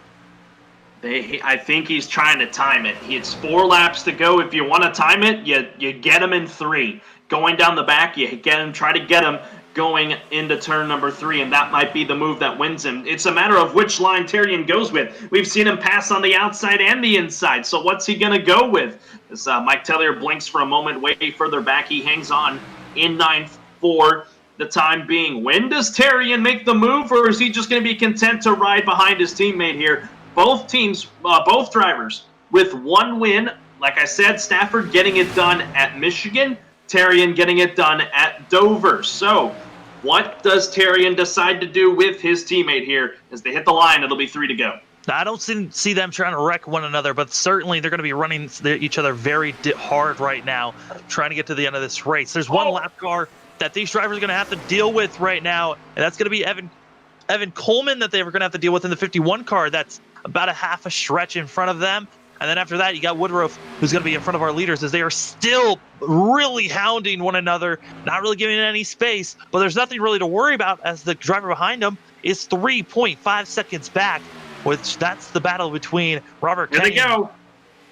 As they're going to be side by side. It's going to be Bronson Stafford, Shane Terrian. Shane's going to be trying that outside groove, not going to work out for him. Bronson still holding strong on the inside. What is it going to be like, though, when they go down the front stretch here? Terrian's got to utilize the draft down the back. Bronson, if he's smart, he tries to break the draft. Who knows? Terrian sucking back up to the bottom of the 61. Bronson Stafford, 2 laps to settle it tonight. Terrian to the bumper of Bronson Stafford as they roll through 1 and 2. What does he have? I think he's only got 1 shot left at the 61. But I don't think he can make the move now. If he makes it too early, Bronson's going to have a chance to really battle back, as he's now going to go on the inside. Shane Terrian almost into the grass. They do it again where they're battling so hard. Side by side, it's going to be Shane Terrian, Bronson Stafford. They're coming up to the lap car as they're side by side into 3. Almost contact. Bronson now setting up for a crossover move. He'll ride behind him here. That move may have been too early out of Terrian, but here comes Stafford back to the bottom of Terrian. What is going to happen here in this last lap? Terrian trying to break the draft with Bronson Stafford. They're running up on a lap car. White flag will fly. 1 lap to go, side by side as they head to turn 1. Bronson Stafford going to be trying the outside line, but he's going to back out, try to set up here on the back stretch. If he gets them into 3, like you said, this could be the move that wins him the race. Will it be too soon, though? He cannot. He has to pass him going into the corner, not in the middle of the straightaway, because then that's going to give Shane Terrian another shot to get the momentum coming out of 4. He's got 1 shot. It's going to be down into 3, as I said. Stafford going to try the outside. Terrian throws the block. Crossover move. Here comes Bronson Stafford trying to make the pass as they're going to roll through the short chute here. He's going to have 1 more chance down the front straightaway as he moves to the outside. Stafford, I don't think he's going to have it. Shane Terrian, he won at Dover, and he's going to hold off his teammate to do it. Second win on the year for the 83 at a Luminary. Terrian wins at Indy. And going back, it's going to be Robert Kenny getting 3rd place, Garrett Powell 4th. It's a 1-2-3 finish for the Luminary guys. Shades of Dover. I believe it's the exact same order from Dover. Terrian, Stafford, and Kenny 1, 2, 3, with Powell in fourth. Yeah, with Dover, you swap out Bronson with Tom Bourne. Yeah. That was the team. But I mean, this was something kind of expected with what they were carrying from Michigan over here to Indy. I mean, this is the power that this team had. Matt Dyer, a great effort on his part. I mean, really tried pitting early and thought maybe you'd have a big enough gap, but Dyer showed that was the most important thing at the end of this race. Like I said, Garrett Powell, he ends up fourth. Fifth for Caleb Smith. What a rebound for him. Was a lap down twice in this race. Got the lucky dog twice and ends up fifth. Matt Dyer tried to roll the dice with the strategy. He ends up sixth. How about Philip Scott finally getting a top 10 after just bad luck week after week? David Durand, eighth after running up front for a lot of this one. Dylan Stipe, it has him listed ninth. I don't know. That's odd to me. I've had troubles with him tonight with the telemetry. And then Mike Tellier rounds out the top 10 in this one. But it's all about this man right here as he's burning it down right here by the start-finish line of Bricks. Shane Terry in his second win of the season. Yeah, no, Stipes will be getting a ninth place finish after being involved in a couple of wrecks here today. There was some cars that were blinking in and out. I believe that was Mike Tellier that was blinking. He'll be finishing in 10th place, but yeah, a great finish for a lot of these drivers that were looking for rebound finishes. Duran in 8th place for that 24 machine. An awesome day for him after what could have been a treacherous couple of moments when he was getting just bounced around. When he was going with just fuels on that last restart that we had. An amazing run for these drivers. So there you look at your finishing results, official finishing results now is that's your top 10 right there. Rest of it, you see some other guys, 16 cars finishing on the lead lap with Blaine Woodruff ending up in 16th. Trouble for Justin Munsell that got him out of the race. Tristan Maher retiring due to a wreck. And then Tom Bourne, internet issues did him in. Spencer Hardison, issues on the track for him as well. And then Bob Carroll rounds out the group as we welcome you to the FRN post-race wind down. Time to talk to our top three. We'll start with the man that finished third. Like we did at Dover, let's talk to Robert Kenny. Hey, Robert, this is Carlos and Sam in the FRN booth. You got us? Yeah, I got you. Well, it was 7 laps short of trying to pick up your first win of the year and getting to join your luminary brethren in the playoffs, but a third-place finish for you tonight. Nothing to be upset about. Definitely good stuff for you. What was the mindset there for that final few laps? I knew I'm sure you knew you didn't quite have the speed to keep up with your teammates, but was the goal to just keep Garrett Powell further behind y'all? Yeah, once both my teammates passed me in the final laps, the goal was definitely keep Powell behind me. But like once 10 to go came, I had Canals come over my headsets like, don't worry, it's only 10 to go. I'm like, oh, that is so long, and they're catching a second and a half a lap, and it's not gonna happen. I tried throwing a little block on Bronson when he was coming up, but his tires were 3 to 4 laps fresher, so he easily went around me on the outside. Yeah, I mean, Robert, it was such a huge run for yourself. You were doing a great job out there with third place finish. Did you think that the tires were going to be that important at the end of this race? Oh, most definitely. It wasn't a question of whether they would be the important thing. It was whether if new tires would catch. If I hadn't taken tires, if new tires would have caught me. But in the end, I just decided not to even try that because once I saw the people in the back half of the field start pitting, coming out with fresh tires, I knew I had to take fresh tires to even have a chance. Now, with this third place run, it's your second one on the season. Like we said back at Dover, you got third as well with Terrian winning, Tom Bourne second, and then you in third. You head to the Roval next week, if I'm not mistaken, the third and final road course. Barring that you show up, what's going to be the mindset? Let's get this week over because we have to turn both right and left. and I'm not very good at those. Especially last week, it was a miracle I got a top 10. I think I don't even remember. I've pushed it out of my mind so much. But yeah, it's just run the races for the rest of the season and hope I get enough points to point my way in, because I know it's going to be real tough to win a race. Well, Robert, it was a great run for yourself. Third place finish. Before we let you go, the floor is yours for any shout outs. Oh yeah, just want to thank sponsors on the car, G Fuel. I believe Shane had Evil controllers on the car this week. Unfortunately, Tom lagged out halfway through because of a windstorm out east. And then FRN, you guys for putting on a great broadcast like you usually do, and then the league owners for putting on the league. Alrighty, that was your third place finisher, Robert Kenny in the 34. We'll see you next week at the Roval. We'll see what happens, man. Best of luck to you, and just have a good rest of your night. Yep, you too. Good night.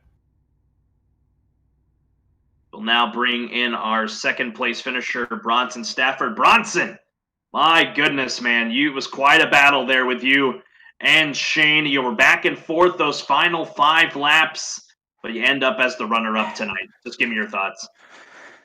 A little disappointed. I made my first mistake all race long after that last green flag pit stop and got the wall a little bit, and it hurt. I couldn't get the car to turn down quite as good, but the fact still was going for the win with Shane. Always good fun. So Yeah, Bronson, I mean, you did hit the wall that we saw that was hurting you. Before that, you were hit by Pal in that little bit of amazing save that you had. Let's go back to that moment. What happened there, and did that damage actually affect you in any way?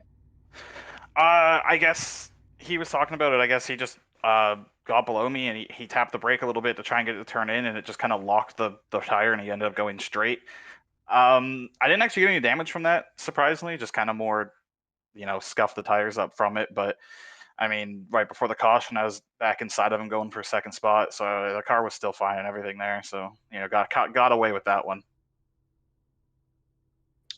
I'm sure, like you said, I know you're disappointed not getting the win tonight. In those final couple laps, you tried to use the outside to get around Shane. Was the inside just not the way to go in that situation, or were you worried that if you went to the inside, you would have taken him out? You could really use either line. Just kind of from earlier, before like the green flag stopped, when I was on the top against Shane, I was kind of getting a run on the corner exits. So if it would have came down like off a turn 4 kind of thing, it maybe could have edged out. But you could really kind of run wherever. He wasn't going to give up the inside line. So. Well, Bronson, that was a solid run on your part. I know that you and Shane both were getting very close to putting each other into the grass, but before we let you go, the floor is yours for any shout outs. Yeah, definitely. Luminary, everyone for Luminary Racing. We 1, 2, 3 tonight, and possibly could have even had a 1, 2, 3, 4 with how Tom was running before our internet issues, and we've done really good so far since joining the league, and we've had good setups every week. We've had solid speed every week, and I think it's really showing so far. And Matt Rod's he's put together a good group, and I think we can go pretty far with it. Second place finish tonight for Bronson Stafford. You head to the Roval next week. We'll see how it plays out, man. Have a good rest of your night. All right, thanks, Carlos. And now we'll bring in the man of the hour, Shane Terrian. Holding off your teammate in Bronson Stafford there right at the end, your second win of the year, your first one, of course, an emotional win at Dover, and then a big one tonight. I guess another emotional one, too, getting to run with your teammates there, 1, 2, 3. Yeah, that was great. I love racing with Bronson. We always put on a show. We put on a show like what, lap 60? I'm like, I bet you Sam's up there in that booth freaking out at how hard we're racing with like only 40 laps to go. And I was like, man, we're probably giving Khan a heart attack, our team owner. It's like, we're not gonna wreck each other. And then we saw Powell pit. I'm like, all right, we gotta pit a lap after him. And then Bronson didn't pit. I'm like, nah, I ain't giving you that fresher tire difference. So I stayed with him, and it paid out. So that was great. Awesome racing, Bronson. That was awesome. Yeah, I mean, I've seen both you and Bronson race a few times. I know you guys like to get aggressive once you know that you got a lot of space to work with. If you guys do bump one another, at least you know you'll both recover at some point, hopefully. So it was exciting from us on our point of view. But Shane, there was some times where we saw you pit during stage number 2. We're gonna go back to then. Was there a thought that you guys couldn't make it to the end, or were you just not saving enough fuel? I was not going to make it because I was in the lead the whole time. And how I know that, it was when by the time Bronson got to his pit box, when the caution came out, he had run out of fuel. And he was drafting behind me for like 3-4 laps, so that saved him enough. I was not going to make it, so I had to pit. So I was like lap and a half, 2 laps short. So I was hoping more people would have to pit, but luckily a lot of people ran out on their caution. I got to pass like 4 or 5 people because I had to pit on a closed pit road. So I have to ask this because I mentioned it a couple times during this. You got your win back at Dover. You got Bronson got his win back in Michigan. Robert's the one that was kind of lingering on the outside looking in. He's telling us that he's going to have to point his way in because it's hard to win with both of you.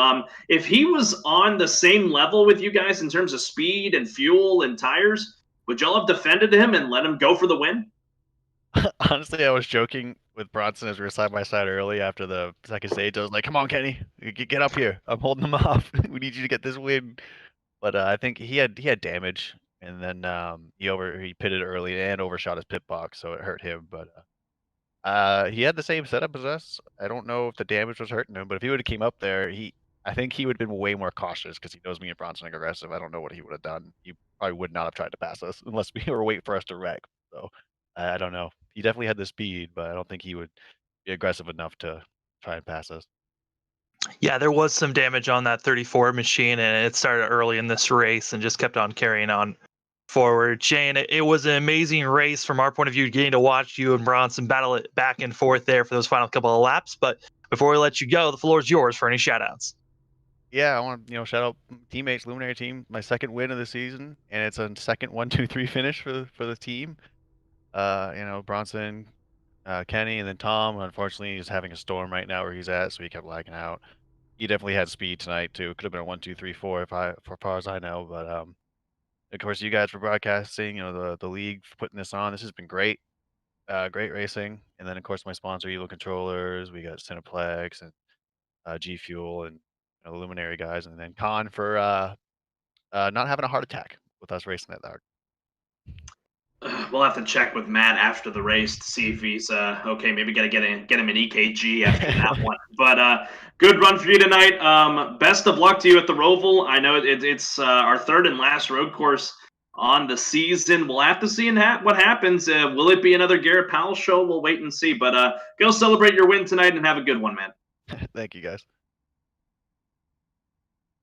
As we're winding down here for the end of this broadcast, Sam, quite an interesting race. You had your couple of wrecks that you'll have at Indianapolis, and it comes out with a 1-2-3 finish for Luminary.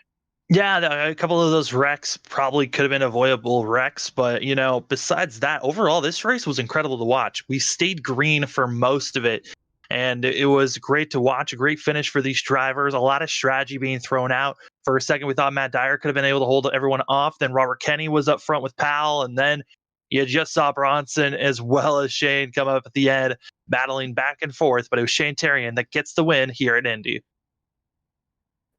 With a big win for Terrian, will it be enough momentum to carry him to the Roval next week? That is the final road course race on the season, race number 10, I believe, if I'm not mistaken.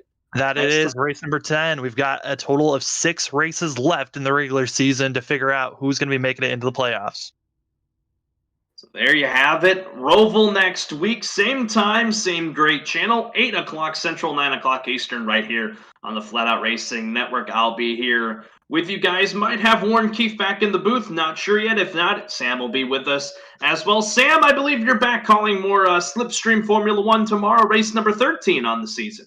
Yeah, tomorrow night is going to be a wild one for sure for us, the Flatout Racing Network. We got Slipstream F1 2020 action, as well as the ASRA Dirt Racing League. That's going to be going on also tomorrow night, as well as on Tuesday. We've got the GeForce ARCA Series.